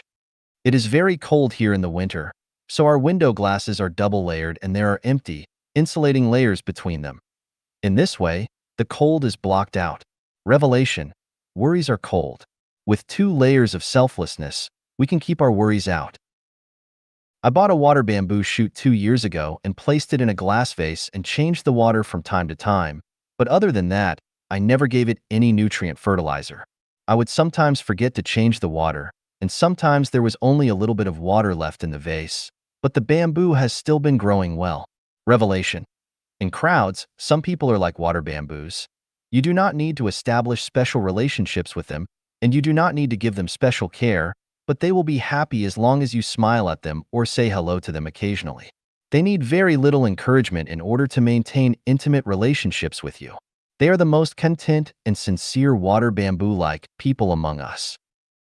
My neighbor moved out of his old house and wanted to store a bunch of his stuff in my place for a while and stay with me for a few days. I said sure, I would love to have him. I told him that he could live with me until he found his new home, that he could stay with me for the whole winter, and that I wanted nothing in return.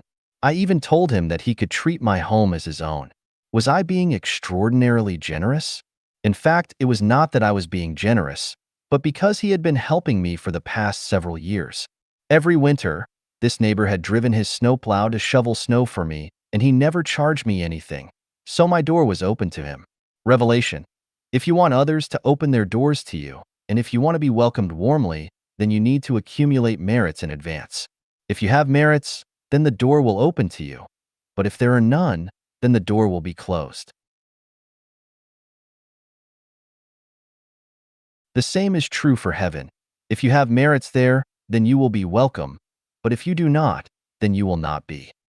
Last year, I bought 2 red leaf trees from a nursery in Vancouver and grew them in flower pots. They grew very well in the summer.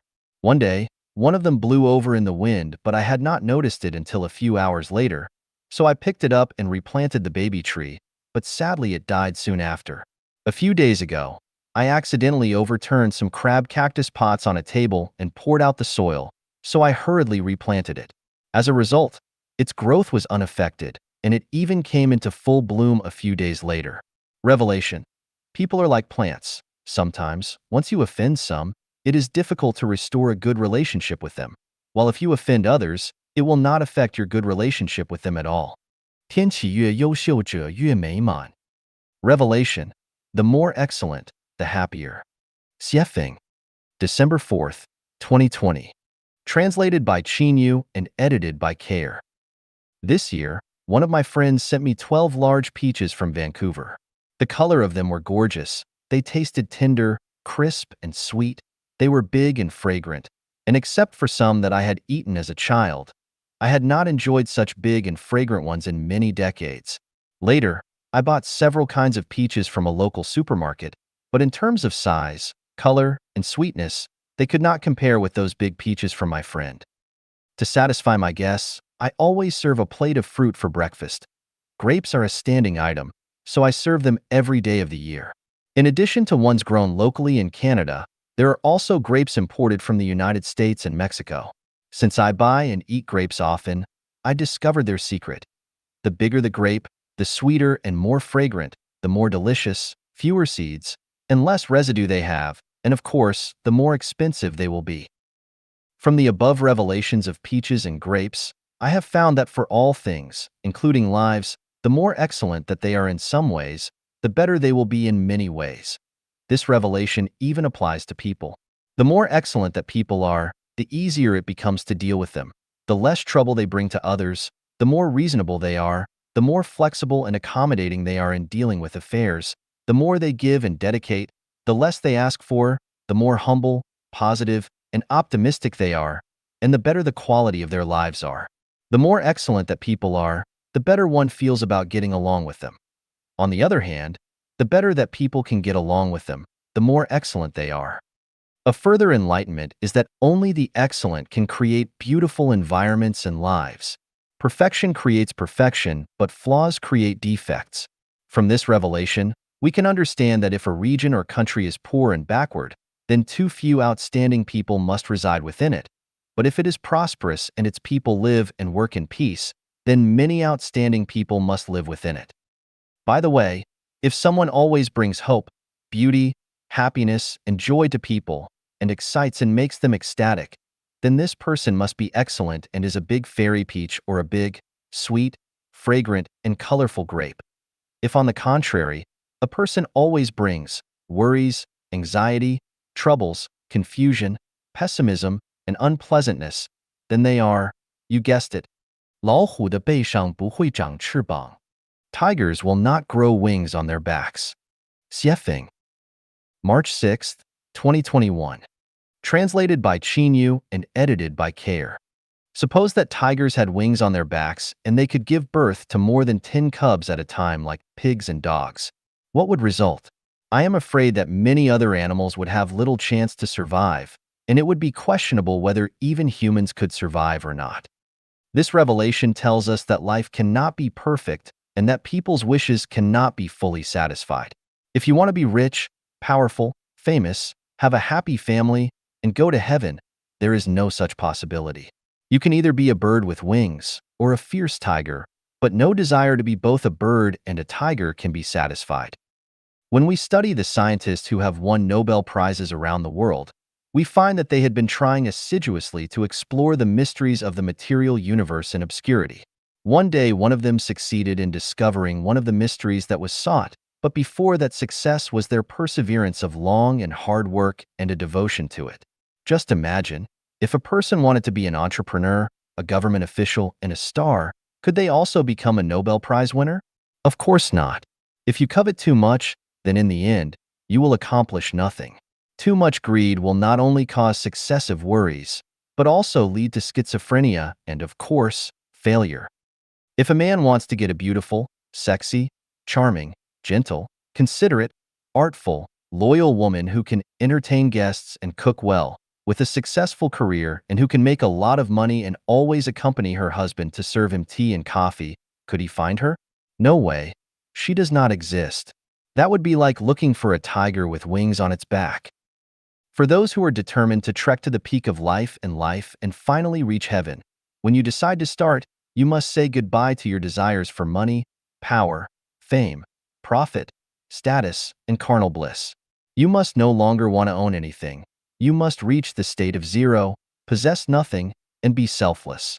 In your process of trekking and climbing, you cannot look back, nor look around to compare, but you must remain focused on your way forward. In this process, what you should overcome are not the difficulties and obstacles on your way forward, but rather, your inner hesitation, anxiety, pain, fear, lack of confidence, your inner purgatory, and your mental and spiritual torture. Do not expect people around you to understand and support you. That would be impossible. Consider yourself fortunate if they do not try to pull you back.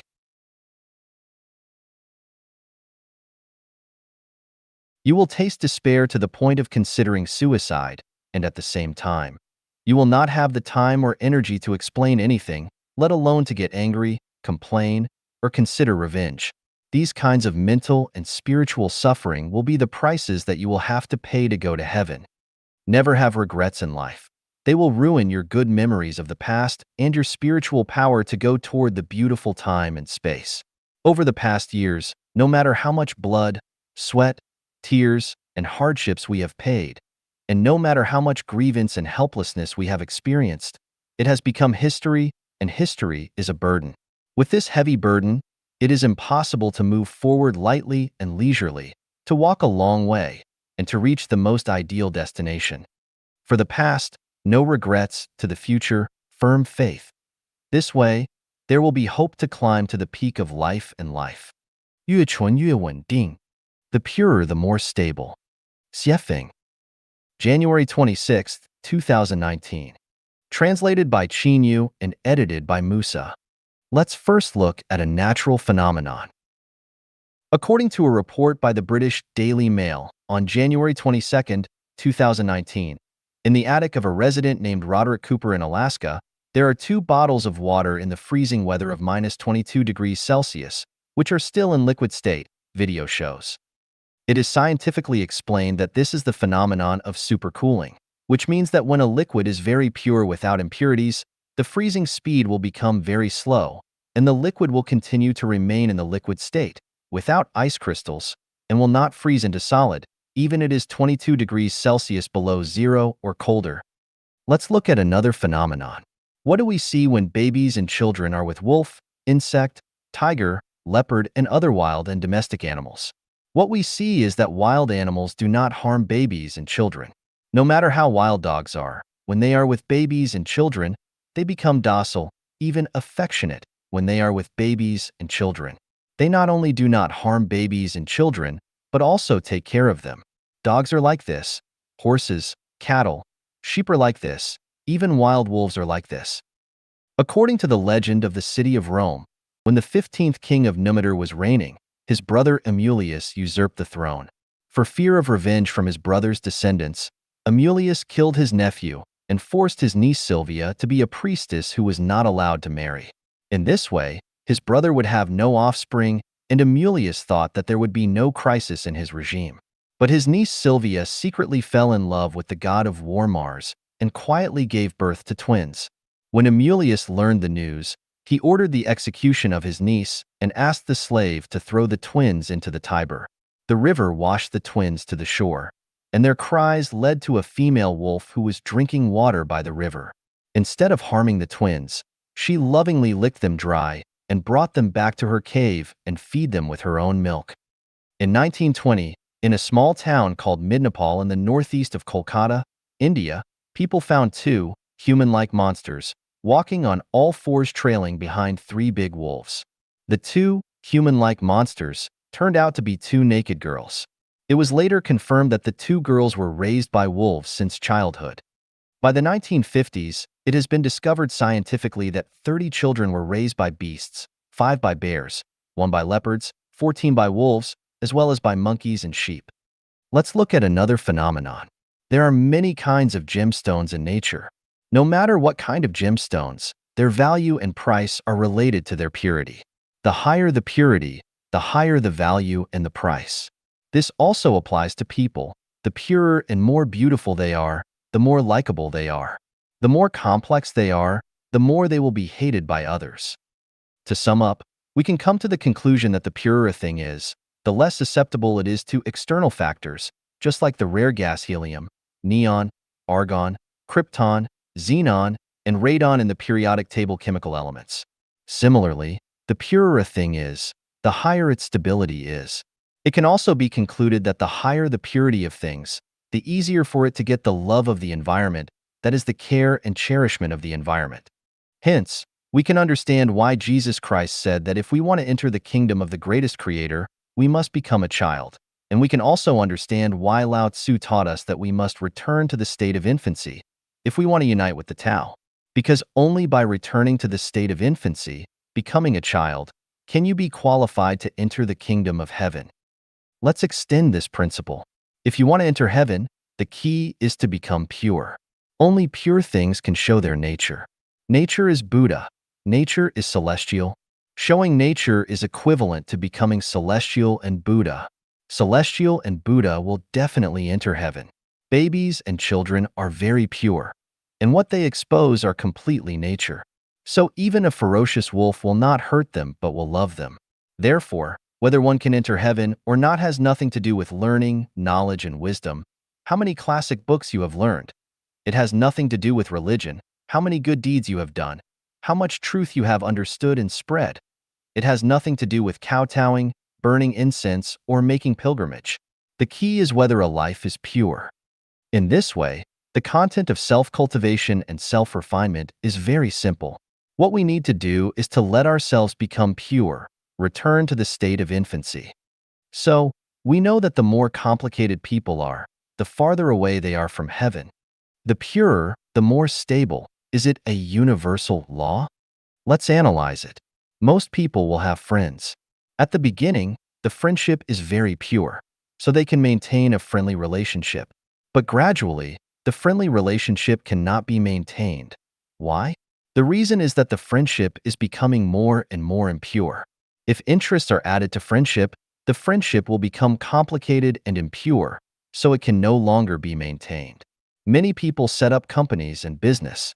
At the beginning, the company developed smoothly, but as time passed, the company began to decline and close. What is the reason? The reason is that the company has become impure. Some companies began to marry politics. Some companies began to get involved in the real estate business. Some companies began to get involved in the stock market. Some industrial companies became interested in the cultural field. And some companies that only provided food began to engage in business of restaurants, breeding, and planting.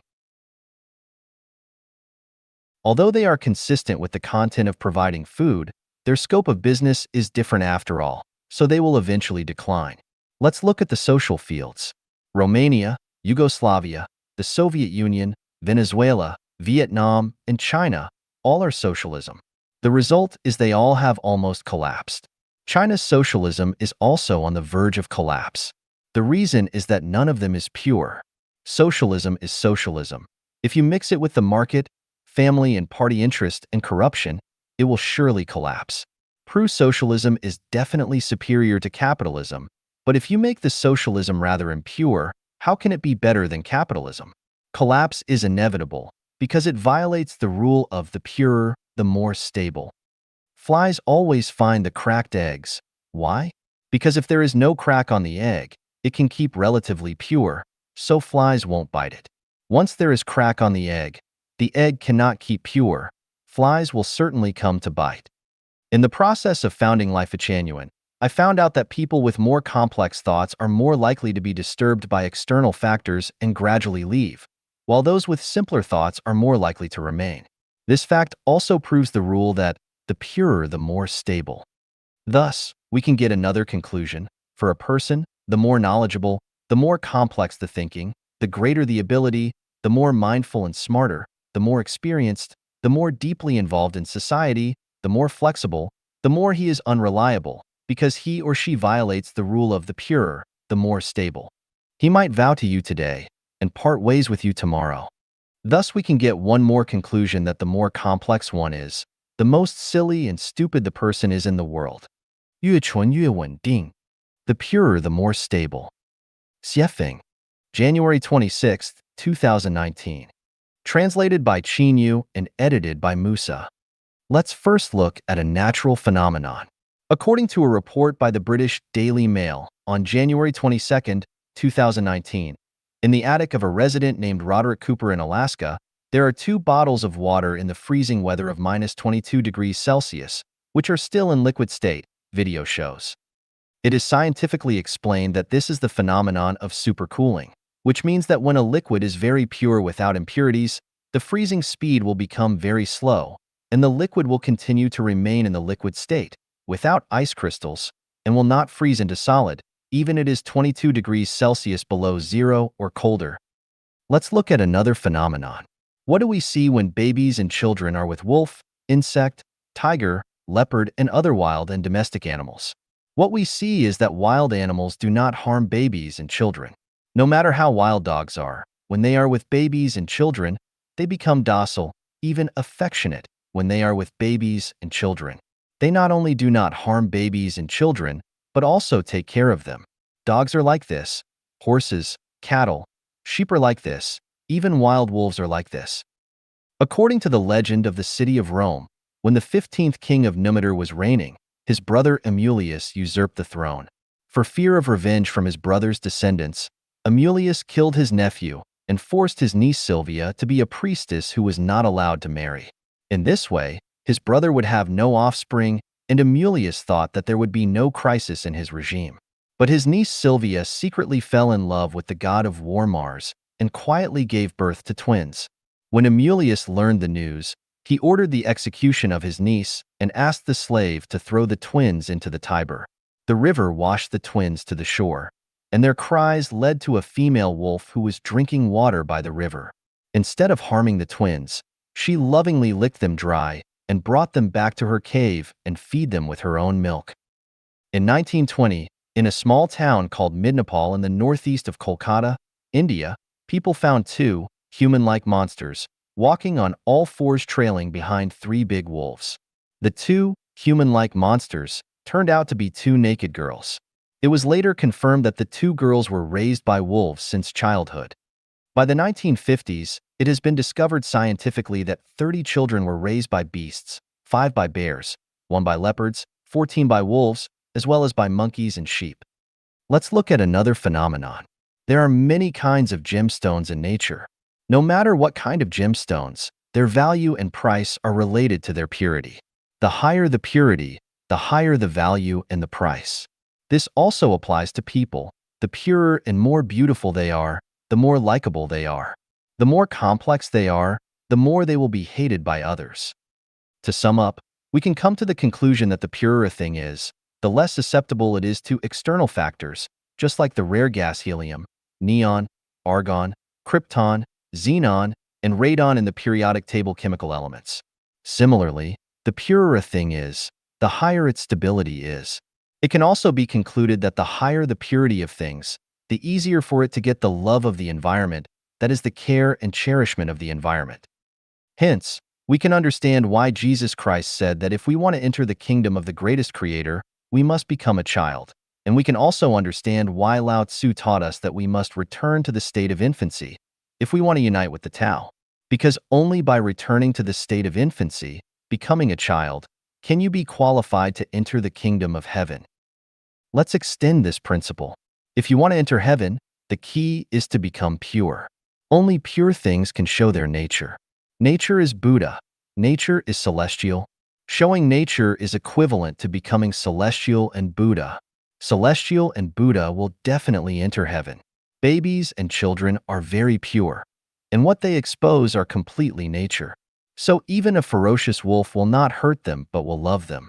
Therefore, whether one can enter heaven or not has nothing to do with learning, knowledge, and wisdom. How many classic books you have learned. It has nothing to do with religion, how many good deeds you have done, how much truth you have understood and spread. It has nothing to do with kowtowing, burning incense, or making pilgrimage. The key is whether a life is pure. In this way, the content of self-cultivation and self-refinement is very simple. What we need to do is to let ourselves become pure, return to the state of infancy. So, we know that the more complicated people are, the farther away they are from heaven. The purer, the more stable. Is it a universal law? Let's analyze it. Most people will have friends. At the beginning, the friendship is very pure, so they can maintain a friendly relationship. But gradually, the friendly relationship cannot be maintained. Why? The reason is that the friendship is becoming more and more impure. If interests are added to friendship, the friendship will become complicated and impure, so it can no longer be maintained. Many people set up companies and business. At the beginning, the company developed smoothly, but as time passed, the company began to decline and close. What is the reason? The reason is that the company has become impure. Some companies began to marry politics. Some companies began to get involved in the real estate business. Some companies began to get involved in the stock market. Some industrial companies became interested in the cultural field. And some companies that only provided food began to engage in business of restaurants, breeding, and planting. Although they are consistent with the content of providing food, their scope of business is different after all, so they will eventually decline. Let's look at the social fields. Romania, Yugoslavia, the Soviet Union, Venezuela, Vietnam, and China all are socialism. The result is they all have almost collapsed. China's socialism is also on the verge of collapse. The reason is that none of them is pure. Socialism is socialism. If you mix it with the market, family, and party interest and corruption, it will surely collapse. Pro-socialism is definitely superior to capitalism, but if you make the socialism rather impure, how can it be better than capitalism? Collapse is inevitable because it violates the rule of the purer, the more stable. Flies always find the cracked eggs. Why? Because if there is no crack on the egg, it can keep relatively pure, so flies won't bite it. Once there is crack on the egg cannot keep pure. Flies will certainly come to bite. In the process of founding Life Genuine, I found out that people with more complex thoughts are more likely to be disturbed by external factors and gradually leave, while those with simpler thoughts are more likely to remain. This fact also proves the rule that the purer, the more stable. Thus, we can get another conclusion. For a person, the more knowledgeable, the more complex the thinking, the greater the ability, the more mindful and smarter, the more experienced, the more deeply involved in society, the more flexible, the more he is unreliable, because he or she violates the rule of the purer, the more stable. He might vow to you today and part ways with you tomorrow. Thus we can get one more conclusion that the more complex one is, the most silly and stupid the person is in the world. 万物皆有声，天启篇之五。 Everything has a sound. Xiefeng. As long as there is movement, vibrations will occur. With vibrations, waves are produced. And with waves, sound is generated. All moving machines make sounds. All living animals produce sounds. All growing plants have sounds. Plants grow with sound, white clouds drifting across the blue sky have sound, butterflies gracefully dancing among flowers have sound, mosquitoes buzzing as they suck blood have sound, and the movement of the intestines has sound. Flowing water has sound, and even seemingly still mountains, rocks, and the earth itself have sound. This is because they are not only moving with the Earth's rotation and its revolution around the sun, but also because the molecules within them are in motion. Any frequency of oscillation produces sound. The crashing waves of the sea have sound, animals running and walking on the earth have sound, birds flying in the sky have sound, and signals emitted by television stations, radio stations, communication towers, including the signals from our mobile phones, have sound. All light has sound, not only the radiant waves of the sun, but also the faint glow emitted by a lit candle has sound. The flowing underground springs have sound, blood flowing through our veins has sound, and the upward flow of nutrients within the branches of ancient trees that have lived for 100 years also has sound. The brain has brain waves, the heart has an electrocardiogram, and our mental activities, thinking consciousness have sound. The universe has sound, empty space has sound, positive objects have sound, and negative objects have sound. The greatest creator who created everything in the universe has sound. 万物皆有声，天启篇之五。 Everything has a sound. Xiefeng. As long as there is movement, vibrations will occur. With vibrations, waves are produced. And with waves, sound is generated. All moving machines make sounds. All living animals produce sounds. All growing plants have sounds. Plants grow with sound, white clouds drifting across the blue sky have sound, butterflies gracefully dancing among flowers have sound, mosquitoes buzzing as they suck blood have sound, and the movement of the intestines has sound. Flowing water has sound, and even seemingly still mountains, rocks, and the earth itself have sound. This is because they are not only moving with the Earth's rotation and its revolution around the sun, but also because the molecules within them are in motion. Any frequency of oscillation produces sound. The crashing waves of the sea have sound, animals running and walking on the earth have sound, birds flying in the sky have sound, and signals emitted by television stations, radio stations, communication towers, including the signals from our mobile phones, have sound. All light has sound, not only the radiant waves of the sun, but also the faint glow emitted by a lit candle has sound. The flowing underground springs have sound, blood flowing through our veins has sound, and the upward flow of nutrients within the branches of ancient trees that have lived for 100 years also has sound. The brain has brain waves, the heart has an electrocardiogram, and our mental activities, thinking consciousness have sound. The universe has sound, empty space has sound, positive objects have sound, and negative objects have sound.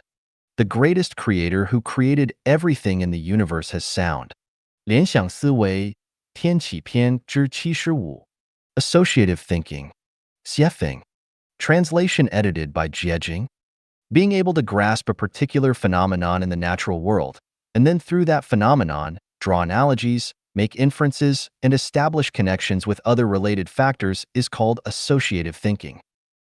The most typical example of associative thinking is Newton, Apple, universal gravitation.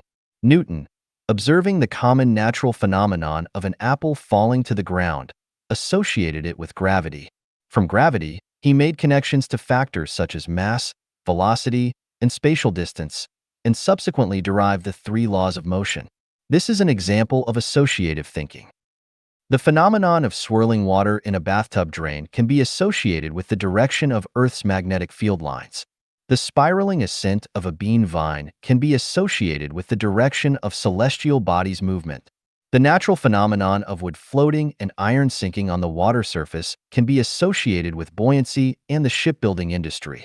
The discontinuity observed in certain events can be associated with quantum mechanics. The concepts of motion, mass, and gravity can be associated with the curvature of space-time.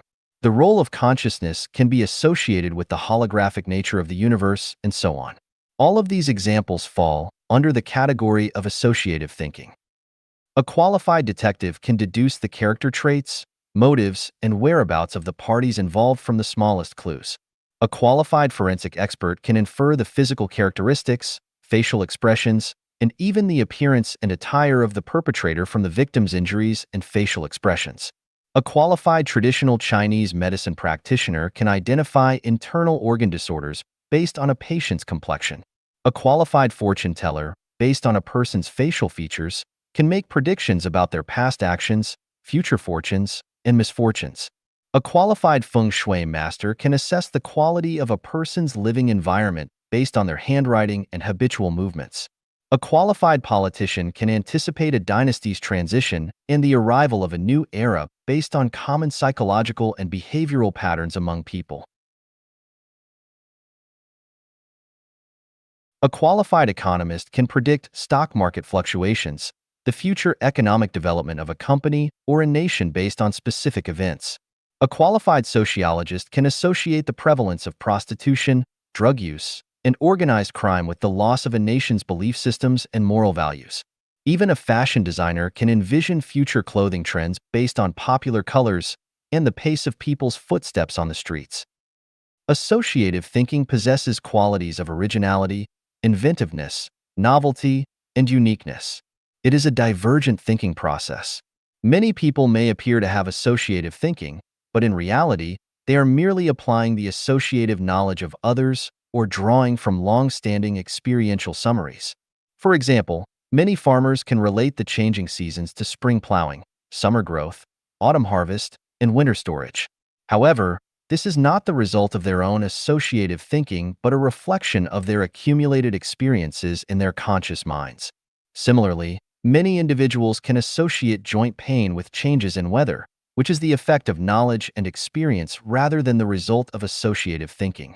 Many businessmen make decisions on what goods to import or export based on regional differences, timing variations, and seasonal variations. Again, this is a result of experience, with few exceptions. When we look at the professions of engineers, technicians, experts, scholars, ordinary detectives, doctors, economists, and others, it may seem like their work relies on associative thinking. However, in reality, they are simply applying the knowledge or experience acquired from education or accumulated through their work. For instance, Newton's association of an apple falling to the ground with the concept of universal gravitation is a result of associative thinking. But if a college student claims to associate an apple falling to the ground with universal gravitation, they are merely stating the knowledge they have learned, recounting Newton's discovery, rather than expressing their own associative thinking unless they have never heard of Newton or were unaware of the concept of gravity. Strictly speaking, associative thinking refers to the type of thinking that leads to new discoveries, inventions, creations, and theories.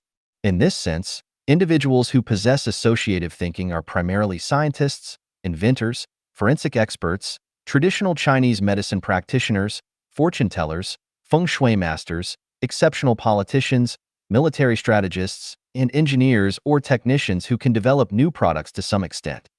The individuals who primarily drive the slow progression of human civilization are those who possess the ability of associative thinking. Without them, the civilized society we have today would not exist. Materialistic thinking is rigid thinking, while associative thinking is divergent thinking. It breaks free from the rigidity of materialistic thinking and surpasses the imitation and copying of image thinking. It directly extends its tentacles into unknown territories, leading to new discoveries and inventions and finding new pathways. However, associative thinking still falls far short of truly grasping the profound mysteries of the universe. I can see this point from the thinking of great scientists such as Newton, Einstein, Planck, Hawking, and others. I also see it in the efforts of scientists attempting to establish a unified field theory of the universe. For the entire human race, I hope to see a significant emergence of individuals with associative thinking abilities. This is because when it comes to transporting a 6-ton cargo from point A to point B, which is 800 kilometers away, an individual with associative thinking can simply drive a heavy truck and complete the task in a day. On the other hand, if we rely on individuals with material thinking, even if each person can carry 50 kilograms and walk 100 kilometers a day, It will still require 120 people and 8 days to accomplish the task. This approach would be wasteful, laborious, and inefficient. As for individuals with image thinking, they simply cannot achieve this task. From an artistic perspective, image thinking may be greater than material thinking. However, from a practical standpoint, when one is hungry, a steamed bun can provide sustenance, whereas a picture of a bun, no matter how realistic, cannot solve practical problems. For Life Genuine members, I hope that everyone does not limit their thinking to associative thinking, because associative thinking is still a lower-level form of thinking. It's like the situation where information needs to be exchanged between the two shores of the Atlantic Ocean. Materialistic thinkers would build ships and send people across, imagery-based thinkers would lay undersea cables, and associative thinkers would use radio waves. However, our approach is 静处无灾殃，闹处有祸患以天启篇之期. Quiet places are free from misfortune, but places of excitement may breed disaster. Xiefeng. Translation edited by Jiejing. My kitchen at home is 20 square meters. Occasionally, I would see a few light red ants here and there, on the floor, by the sink, on the countertop, or hurriedly searching for food on the cupboard. Since their numbers were small, my partner and I never paid them much attention, allowing them to roam freely and do as they pleased. Later on, we noticed that their numbers kept increasing. Sometimes, we would see more than 10 of them scurrying around, so we had no choice but to take appropriate measures to remove them. One day, I suddenly discovered that they were gathering in large groups, marching back and forth through a gap beneath the kitchen cabinets and sink.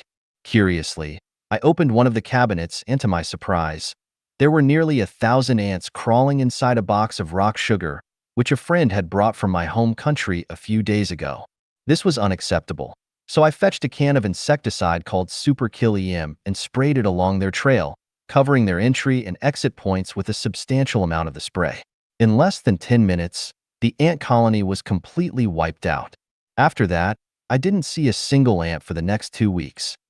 This incident illustrates that nothing should not be allowed to develop excessively, nor should it reside in a place that is not its own territory. Otherwise, there will be a catastrophic outcome. It also highlights the fact that one should not rush into things or join the crowd without careful consideration, as there may be hidden dangers in chaotic situations. Think about the rabbits and cacti that once proliferated uncontrollably in Australia, the kudzu vines that spread extensively in a certain state in the United States, the overpopulation of elephants in Zimbabwe, and the sparrows that covered the mountains in China during the 1950s. All of them encountered disasters as a result. Let's take a look at China's trade with Russia in the 1980s. Initially, it was smooth and unimpeded, then it prospered and flourished, but eventually it faded away. The main reason behind this was that things got too lively. The Great Leap Forward was very lively, the race to surpass the UK and the US was very lively, the Cultural Revolution was very lively, the nationwide practice of Qigong was very lively, the sit-in demonstrations at Tiananmen Square were very lively, venturing into business after the market reform was very lively, engaging in corruption and abuse of power was very lively, online commenting was very lively. There is a connection between two extremes, and when something reaches its extreme, there will be a backlash. Following trends and seeking excitement inevitably lead to disappointing outcomes. When university students choose their majors without considering the future rise and fall of professions 4 or 5 years later, blindly pursuing popular fields of study, they will face disappointment upon graduation. Similarly, if farmers only see the high value of peaches this year and everyone rushes to plant peach trees, when the planted peach trees bear fruit 3 years later, it will be a period of devaluation for peaches. Observing the prevalent trend in China today, where many people exhaustively strive to strike it rich through primitive accumulation, alongside government officials eagerly leveraging their positions to amass wealth, it appears to be considered normal, a case of to gain without working. However, when this fervor reaches its peak, it signals the commencement of tragedy in many people's lives. In chaotic situations, there are hidden dangers, and wise individuals should avoid them.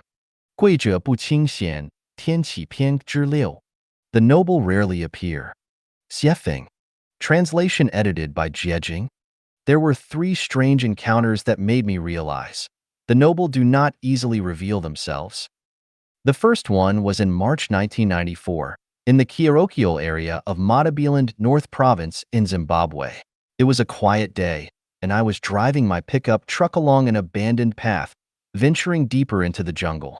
As I reached a small hill, I turned off the engine and was about to get out when I suddenly saw a white deer on the hill. It turned its head and looked at me for just a few seconds before swiftly disappearing into the forest. I quickly got out of the car and chased after it, looking left and right, but I couldn't catch a glimpse of it again.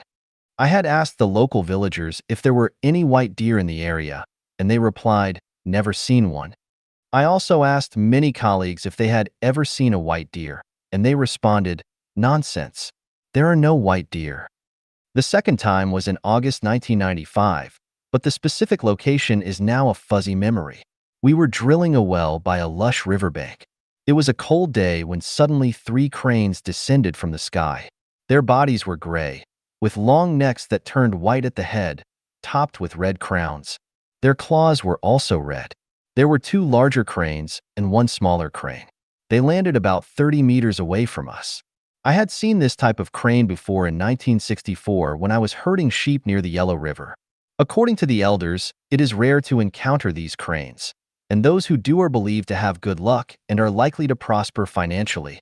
I have now seen 5 of them but still haven't struck it rich. At that time, there were 2 Zimbabwean people who witnessed these 3 cranes with me.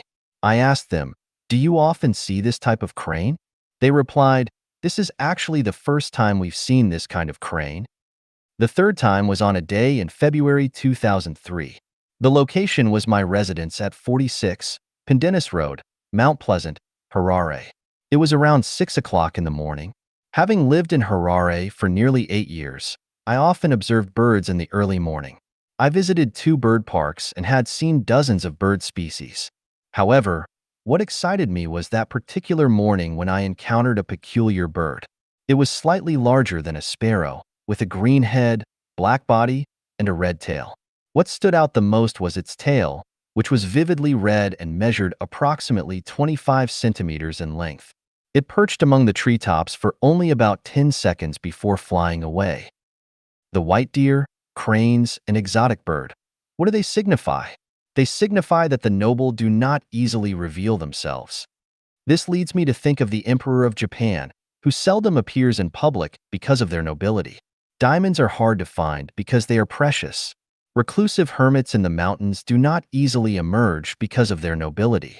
Some households keep their extraordinary treasures hidden from the market because of their value.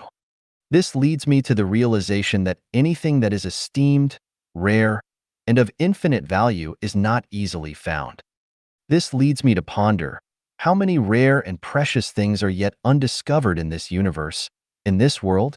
How many wise and enlightened sages and immortals are hidden, like dragons and tigers lying in wait? Truly, the mysteries are boundless. Wise ministers choose their lord, while virtuous birds select their tree for perching. Tigers do not descend upon plains, and horses do not venture deep into mountains. The phoenix does not land in a place devoid of treasures, and immortals do not associate with ordinary people. Blinded by a single leaf, one cannot see Mount Tai, and without destiny, it is difficult for a person to encounter extraordinary experiences. Indeed, the noble do not easily reveal themselves, and those who readily display themselves are not truly noble. 我奶奶到底是谁?我又是谁?天启篇之二. Who is my grandmother after all? And who am I? Xiefeng. Translation edited by Jiejing. If one contemplates the heavens and earth incessantly, profound principles will eventually become clear.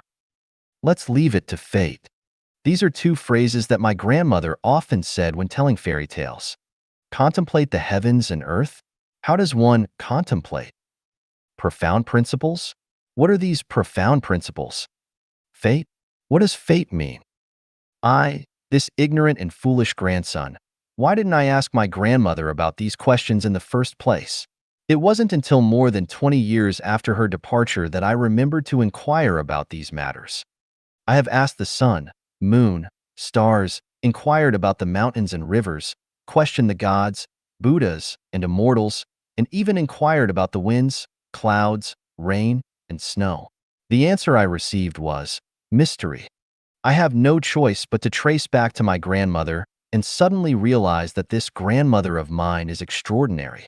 Grandma was illiterate, yet she knew countless fairy tales and could speak eloquently, presenting one set of principles after another. This left my highly educated uncle and other learned individuals with no opportunity to interject, but instead compelled them to listen attentively. Grandma's cleanliness and tidiness were renowned. Her cleanliness was not only reflected in her immaculate attire and perfectly arranged hair, but also in the spotless and bright tables, chairs, and benches, as well as the orderly interior decor.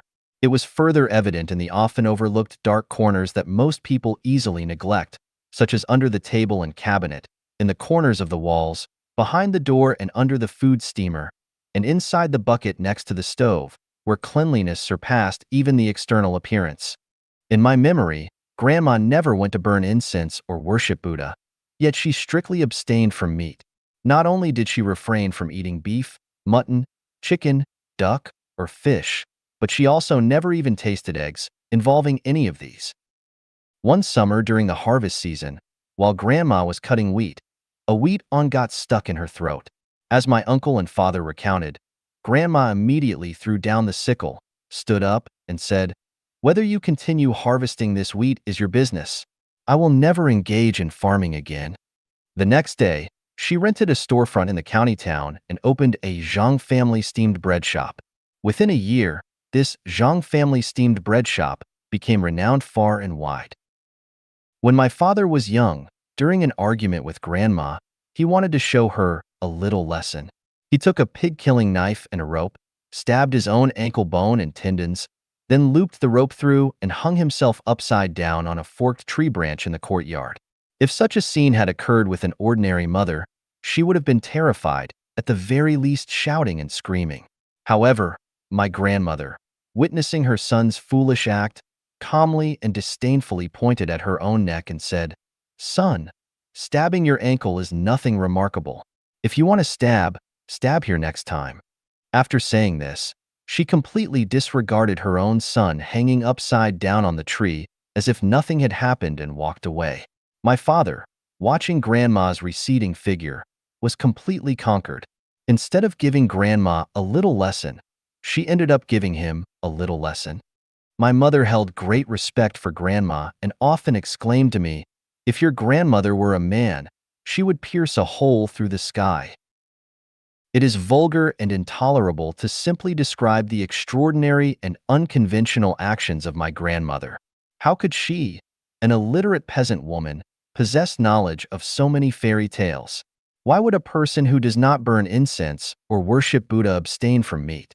In the ever-changing weather of the scorching summer, when the golden ripe wheat must be urgently harvested, why would my grandmother, just because of a minor incident of a wheat awn getting stuck in her throat, angrily abandon farming without hesitation?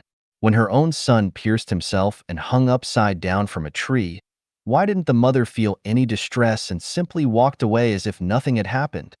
It's a mystery. I remember my grandmother telling me, I was in the 5th grade at the time, "Let me tell you about the origins of our family. Take some time to write it down." But being ignorant and playful, I didn't take it to heart and casually replied, "Grandma, let's talk about it later." Little did I know, shortly after, my grandmother passed away. Opportunities once missed may never come again. One misstep became an eternal regret. I lost my roots. As a lost individual without roots, I'm like a drifting duckweed, aimlessly floating on the vast sea, carried by the currents without a sense of direction. I don't know where I came from or where I'm heading. While reading the Bible, it suddenly dawned on me that everything my grandmother did was for my sake. Before Jesus came to earth, heaven sent John as a precursor to prepare the way for him.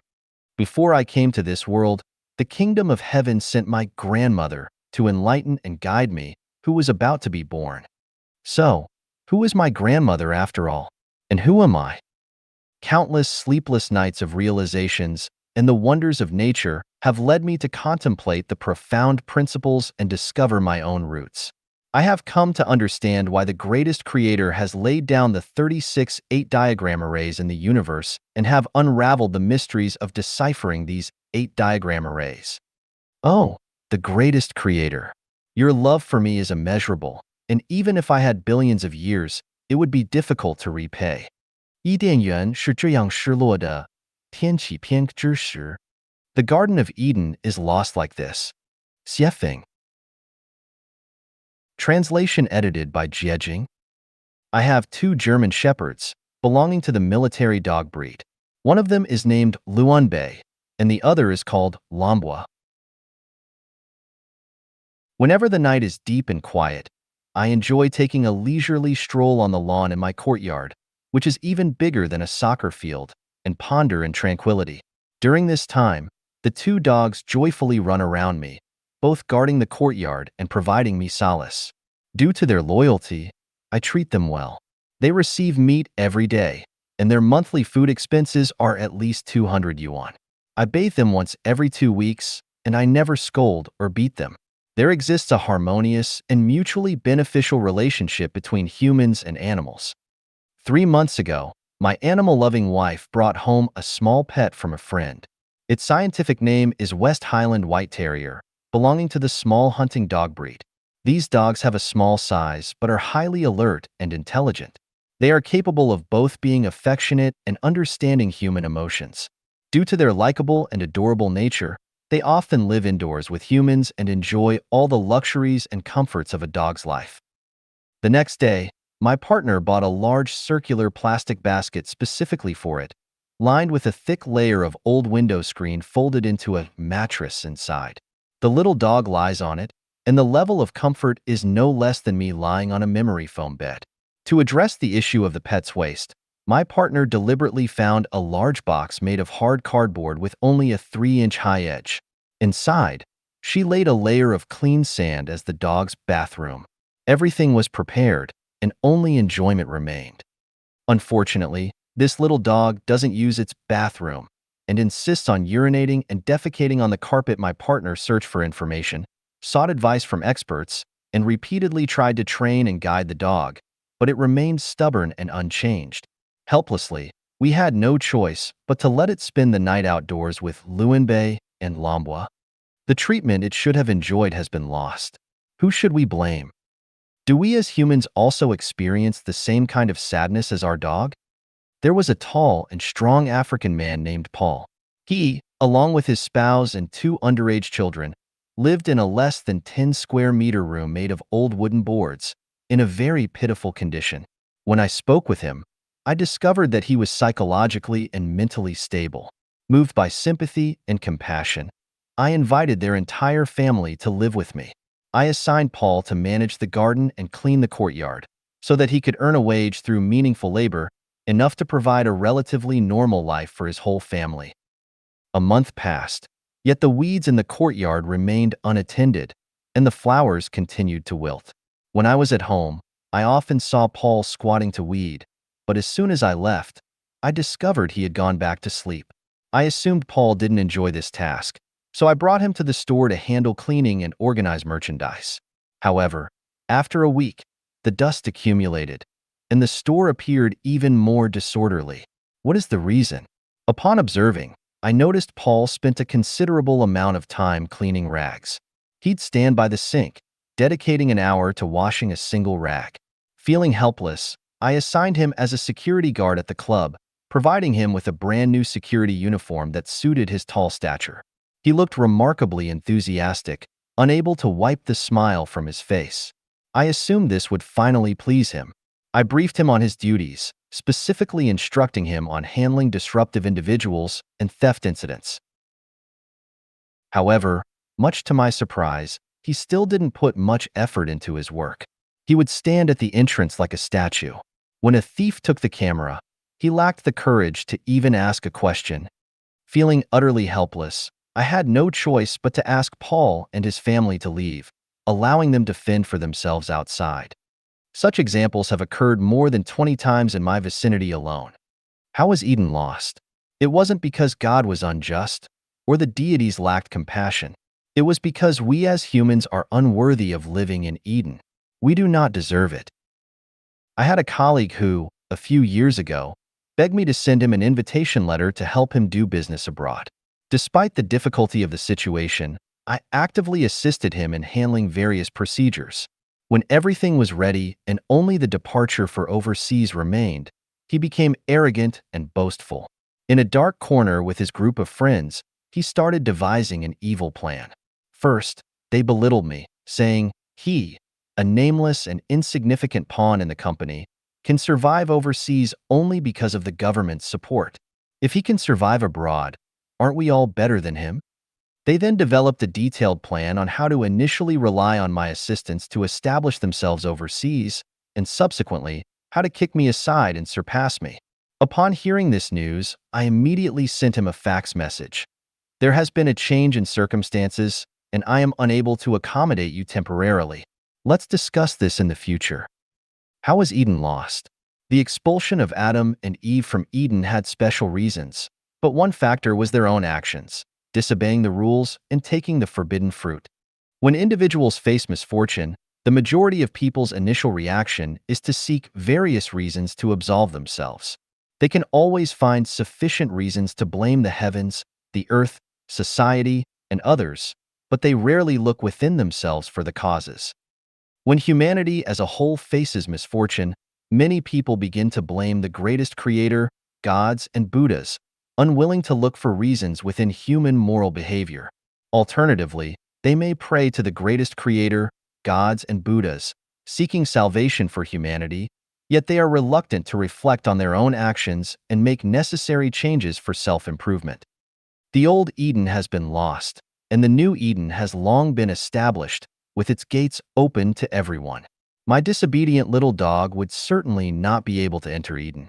Paul, being lazy and irresponsible, an unproductive individual, cannot be allowed into Eden. Despite my colleagues' active pursuit, their intentions are impure, and I cannot permit them to enter the sacred Eden. The blind cannot see the blue sky, so they claim there is no sky. The deaf cannot hear sounds, so they say rivers have no ripples. Those without spiritual awareness cannot see God, so they say there is no Eden. God loves the humble, and Buddha enlightens those with affinity. As for the rest, they are like Paul, destined to fend for themselves. 从青霉素过敏到舍利子形成，天启篇之八。 From penicillin allergy to the formation of Saraira. Xiefeng.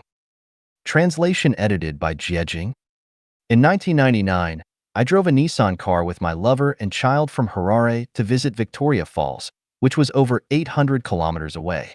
During that trip, what amazed me was not just the grandeur of the waterfall, but a young European girl, not even 20 years old, who was bungee jumping. Between Zimbabwe and Zambia, there is an iron bridge over the Zambezi River. The bridge is approximately 1 kilometer above the river surface. Standing on the bridge and looking down, the river water surged and huge rocks protruded, making one feel dizzy and amazed. On that bridge, people often came to play bungee jumping. It involved tying a specially designed rope around the waist and feet, and then jumping from the bridge. This jump wasn't from a 3-meter-high wall to the ground. It was a leap beyond the limits of death, not to mention those who have acrophobia, heart disease, or nervous disorders. 90% of people in general wouldn't dare to try it. Some men could be seen playing bungee jumping, which seemed acceptable, but seeing a delicate and beautiful young girl doing it left people dumbfounded and speechless, unable to break a sweat. Even some men still had pale faces after finishing their jumps. However, when this girl was pulled up to the bridge, someone asked her how she felt, and she excitedly exclaimed, "Wonderful. Oh my." While others were almost scared out of their wits, she found it wonderful without changing her expression or heartbeat. Is she even human? It suddenly dawned on me that this girl's mental and emotional makeup was different from others. What ordinary knowledge considers strange phenomena held no strangeness for her. She treats it as simple, ordinary, and normal. It turns out that people are fundamentally different from one another. Despite all being human, the differences between individuals are immense. Some people are allergic to penicillin, while many others are not. Some people are allergic to pollen, while others are not. Some people are allergic to metals other than gold and silver, while others are not? When reading Strange Tales from a Chinese Studio by Pu Songling and Ji Xiaolan's Notes from the Orchid Pavilion, we discover that some people turn pale at the mention of ghosts, while others, upon encountering a ghost, treat it as casually as they would treat a cat, showing no signs of fear or disturbance. Perhaps some would argue that Strange Tales from a Chinese Studio and Notes from the Orchid Pavilion are metaphorical stories and should not be taken literally. I believe there is some truth to that.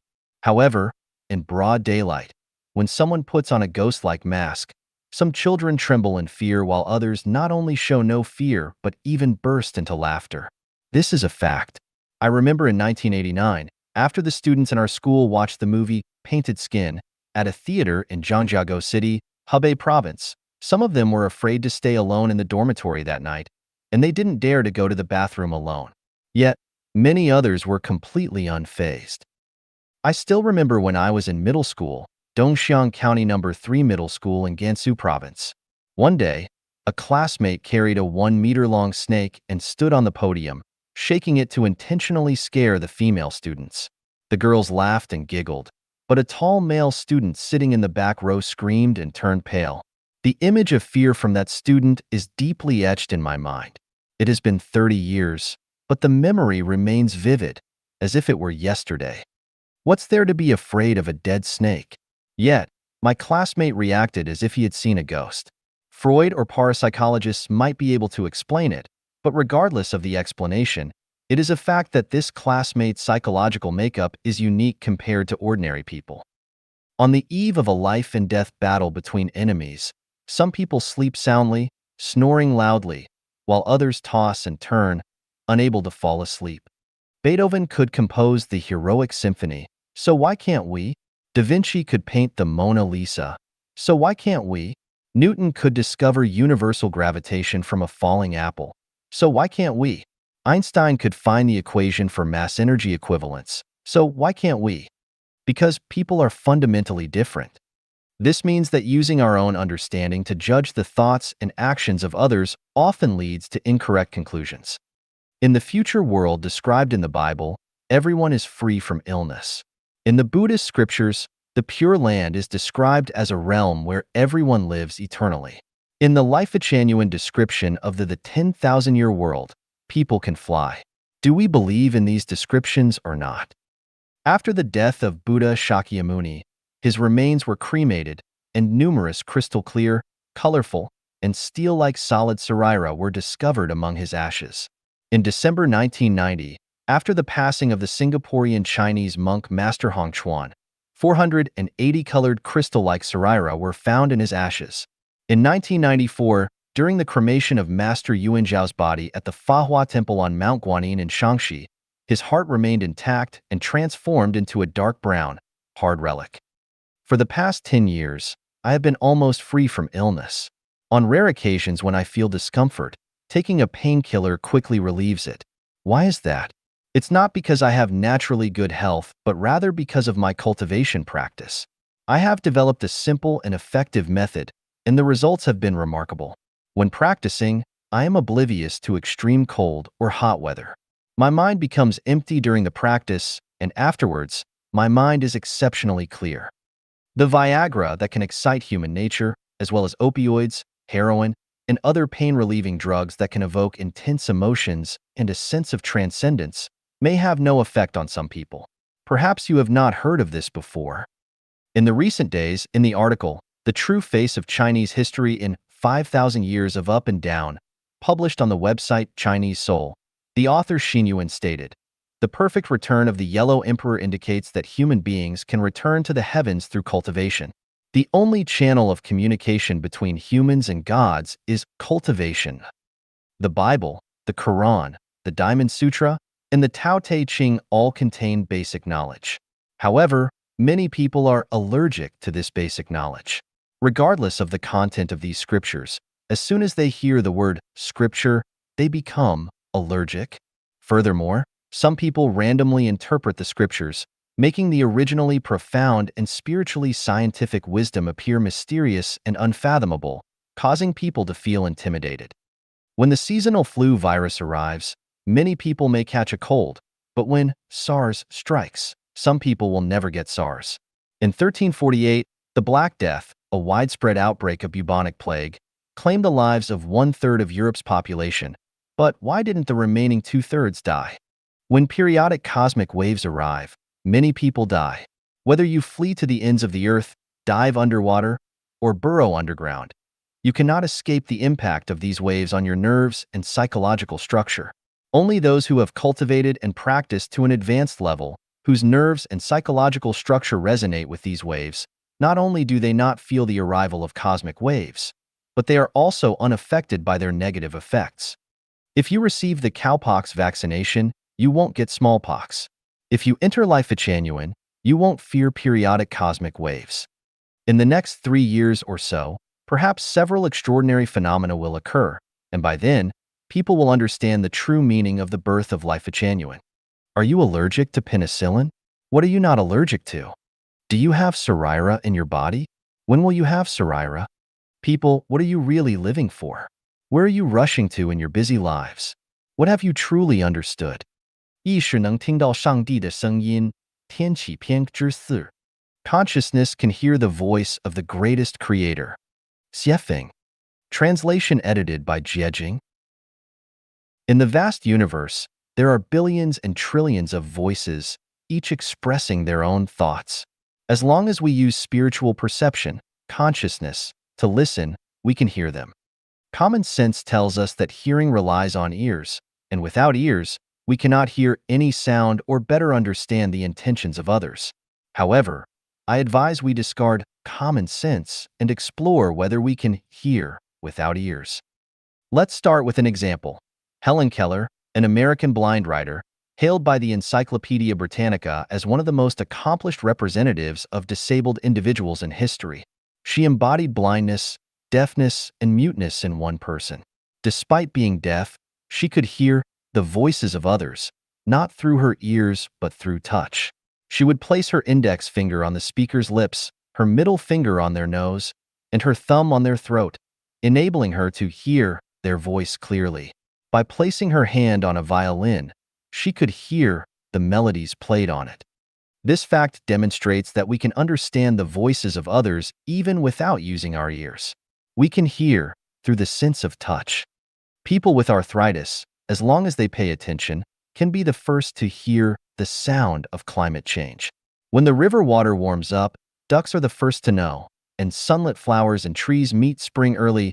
The sounds of spring are first heard by certain animals and plants. Listening can be categorized into 3 levels. Using ears to listen is the primary level, using senses to listen is the second level, and using spiritual perception, consciousness, to listen is the highest level. What ears hear are the appearances of things. What senses hear are the processes of things. What consciousness hears are the essences of things. If someone says, "I love you," and you hear it with your ears, you perceive a sweet and pleasant sound, which is the superficial aspect. However, if you can feel the sound of love, then love has taken on a process. And if you can hear the sound of love with your consciousness, that love becomes a selfless and enchanting love. The love heard with ears is fleeting, the love sensed is enduring, and the love heard with consciousness is eternal. The supreme love is silent. To generalize further, the sounds heard with ears are often illusory. The sounds sensed are a mixture of reality and illusion, difficult to discern truth from falsehood, while the sounds heard with consciousness are genuine. The loudest sound is silence. The sound of silence can only be heard through consciousness. When a strong wind blows across the wilderness, we can hear the sound of the wind with our ears. When a gentle breeze passes through the wilderness, we can perceive the sound of the wind through our senses. However, there are countless sounds of the wind that we cannot hear with our ears or perceive with our senses. We need to use spiritual perception, consciousness, to listen. On a hot day, if you can quiet your mind and listen with consciousness to the sound of the Arctic's icy landscapes, you will immediately feel cool. On a cold night, if you can hear the sound of the flowing lava from a volcanic eruption, you will not feel cold. In this statement, there's a fundamental difference between what's imagined and what's actually perceived with consciousness. For instance, during hunger, Envisioning eating lavish dishes doesn't solve the hunger issue. Yet, when consciousness is used to simulate eating, the sensation of hunger isn't felt. This pertains to a matter of different levels. If one exercises consciously, like Helen Keller did, they will discover many natural mysteries. On a calm, windless night, you raise your palm and feel in all directions. You will notice a cool breeze coming from certain directions and a warm gust from others. Over time, your palm will be able to discern the sound of any object, whether it's directed towards mountains, rivers, trees, flowers, houses, cars, people, or tables. You can hear their sounds. For example, when you hold your palm against a thin book rolled up in your hand, you can sense its essence. Some books emit warmth, others coolness, while some books have no discernible temperature. If you can't feel anything, the reason lies not in the material itself, but in the lack of conscious training within yourself. It's like an ordinary piece of iron that lacks magnetization. It has no magnetism and therefore lacks north and south poles to distinguish between them. If we plug our ears and place our fingertips on someone's lips, we won't hear the person speaking, but Helen Keller could. The reason is that we haven't undergone conscious training. The creator of the universe created human beings, but did not grant us extraordinary hearing. Instead, our range of hearing is limited to 20 to 20,000 hertz. We are unable to hear sounds outside of this range. If we were able to hear infrasound and ultrasound, our days will have no peace. The sound of our heartbeat would be louder than drums. The sound of brushing our teeth would be like the earth shaking, and the sound of drinking water would resemble the roaring of the Victoria Falls. How could we bear such intensity? Everything has a sound. Any movement generates sound. When a jet plane takes off, it creates a deafening noise. However, if the frequency of its sound during takeoff exceeds 20,000 hertz, it becomes silent. In reality, it is not truly silent, but rather beyond our range of hearing. There are certain sounds we cannot hear because we are ordinary individuals, and only a few exceptional people can hear them because they are extraordinary beings. There are certain sounds we cannot hear because we are listening with our ears, while some individuals can hear them because they are listening with their consciousness. The thoughts and activities of the human mind have sound. The processes of conscious thinking have sound. These sounds accurately and unmistakably reveal the inner world of every individual to the vast world. Consequently, the greatest creator also accurately and unmistakably knows the nobility and baseness of our inner world. In Chinese history, many extraordinary individuals emerged who possessed knowledge of numerous mysteries of the universe. They warned us, even whispered words are heard by heaven like thunder, hidden intentions are seen by divine eyes like lightning. Keep your heart pure and your thoughts clear. Desire no guilt in the open. Offend not in the unseen. In all matters, advise against concealing the truth, for within 3 feet above your head, there are divine beings, and so on. They explicitly conveyed to us that any activity within our inner world generates a sound that may be inaudible to humans, but is distinctly heard by the greatest creator and gods and Buddhas, resonating like thunderous lightning. Jesus, Shakyamuni, Laozi, and others have left us with wisdom rather than the mysteries of the universe. Jesus explicitly stated that pearls should not be thrown to pigs, and that he spoke in parables so that those with wicked hearts would not understand. Shakyamuni also primarily spoke for those on the path of the Mahayana. Laozi similarly understood that if the petty-minded individuals were to grasp the mysteries of the universe, it would bring endless harm. Life Genuine has made the greatest efforts and has led everyone to the edge of the mysteries of the universe. Looking at human history, the current state of human hearts is worse than before. In truth, humans no longer qualify to continue existing on this beautiful blue planet. However, gods and Buddhas are unwilling to give up and still want to make one last effort, even though the chances of realizing this desire are only 1 in 10,000. Everything within our inner being is heard without omission by the greatest creator. Similarly, the greatest creator selflessly communicates his intentions to each and every one of us. The reason we cannot hear the voice of the greatest creator lies in the fact that our spiritual perception, consciousness, has become deaf. We have been misled by appearances. Our consciousness is too chaotic and restless, and we lack concentration and focus. Shakyamuni sat under the Bodhi tree for 7 days and nights, fully concentrated, before hearing the voice of the greatest creator and attaining enlightenment to become a Buddha. Any individual who can hear the voice of the greatest creator will undoubtedly achieve Buddhahood. The souls can resonate with one another, and extraordinary consciousness can hear the voice of the greatest creator. May all beings become Buddhas. 知识与智慧，天启篇之九 Knowledge and Wisdom. 雪峰 Xiefeng. Translation edited by Jiejing. In the movie Fearless, Hua Yuanjia is a master of martial arts. His shadowless fist allows him to overcome enemies, catch them off guard, and make them defenseless. It is an unstoppable technique that leaves opponents unable to defend themselves and provides them no room for counterattacks. The power of the shadowless fist lies in its lack of a fixed pattern. It is highly versatile, constantly changing, and adaptable to any situation. It may seem complex with only one move, yet it contains endless variations and techniques. The shadowless fist is a technique without a technique. If you were to ask Hua Yuanjia, Master Hua, how many patterns does your shadowless fist have, and how can one learn it? Hua Yuanjia would not be able to give you a definitive answer because even he himself is uncertain. The secret of the shadowless fist lies in its embodiment of the essence of martial arts. Regardless of the specific martial art, philosophy, thoughts, or methods, once it becomes one with the Tao, it becomes unfathomable, only to be comprehended through personal insight, impossible to express in words. Confucius once questioned Laozi about the Tao and later said to his disciples, "Birds, I know they can fly. Fish, I know they can swim. Beasts, I know they can run. Running beasts can be caught in a net, swimming fish can be caught with a mesh, and flying birds can be shot down with an arrow. As for the dragon, I simply don't know.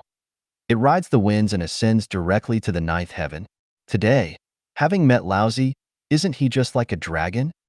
Confucius, a sage renowned for his profound knowledge and wisdom, when faced with the wisdom of Laozi, lacked the ability to fully comprehend it. He could not perceive the limits of Laozi's wisdom because Laozi's wisdom, much like Hua Yuanjia's shadowless fist, is something that is without action yet accomplishes everything. It is elusive, just like not seeing its head when approaching, nor its tail when following. It is like a tiger trying to swallow the sky, with nowhere to find an opening. The Buddha, Shakyamuni, spent over 40 years teaching the Dharma, yet in the end, he stated that he had not truly said anything, nor had he given any teachings. He said to Subhuti, "Subhuti, do not say that the Tathagata thinks, I must expound the Dharma. Do not have such a thought. Why? Because if someone says so, he will truly slander the Buddha and be unable to understand my teachings. Subhuti, when the Tathagata expounds the Dharma, there is truly no Dharma to teach. Yet, this is expediently termed as teaching the Dharma." He went on, circling around, reversing and repeating, but ultimately, he informed us that he had not said anything at all. Wonderful, because Buddha Shakyamuni attained enlightenment. When I was contemplating how to explain the origin of the universe, unsure of how to effectively articulate it, one evening, as I was reading the Diamond Sutra, I burst into laughter. I laughed so hard that I had to bury my head in the blanket and suppress my laughter. I saw Buddha Shakyamuni laughing heartily too, and saw the greatest creator smiling as he walked away with hands behind his back. In the novel Heavenly Sword and Dragon-Slaying Saber, by the renowned Master Jin Yong, Zhang Sanfeng teaches Zhang Wuji a unique sword technique. The peculiarity of this technique lies in the ability to forget about the sword technique itself. No matter how many moves or forms are taught, the ultimate goal is to reach a state where, after learning everything, one realizes they haven't learned any specific sword technique. Yet it seems as if they have mastered all sword techniques. In reality, the sword technique taught by Zhang Sanfeng to Zhang Wuji bears a resemblance to Hua Yuanjia's shadowless fist in its profound nature, with the essence lying in the entering of the Tao. The entire universe is composed of different levels of life. We can liken this universe to a courtyard of life, or a home of life. However, to understand the mysteries of this courtyard of life, one must utilize Zen. Zen, in this context, refers to ascending to a state of great wisdom through profound insights into life. The significance of life genuine lies therein. The purpose of the Revelations section is to provide explanations and insights into everyday phenomena, inspiring everyone to gain enlightenment.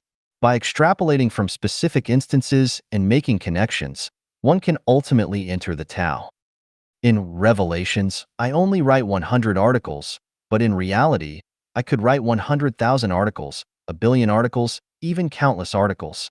However, if readers cannot attain self-realization, no matter how much I write, what purpose does it serve? In order to expedite everyone's path to enlightenment, let me provide a definition for knowledge and wisdom and explain their meanings and differences. What is knowledge? It refers to the understanding and experiences acquired without personal contemplation and profound insights. Everything learned from schools and churches, everything acquired from parents and masters, and everything obtained from books, magazines, movies, and television are considered knowledge. What is wisdom? Wisdom refers to the ability gained through one's own brain's contemplation, analysis and judgment, or the perception of the heart.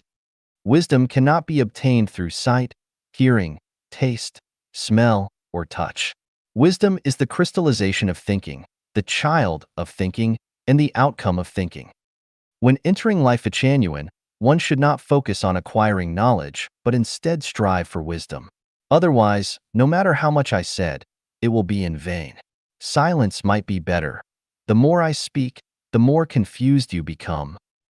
In order to stimulate the birth of wisdom, I will now present several questions for everyone to contemplate in their free time. By the time I finish writing the 100 articles of Revelations, I hope to witness the emergence of a large number of individuals who can attain Anuttara Samyak Sambodhi, supreme, profound, and perfect enlightenment. If fate allows, I will then discuss advanced spiritual cultivation and the chapter of preaching the Tao.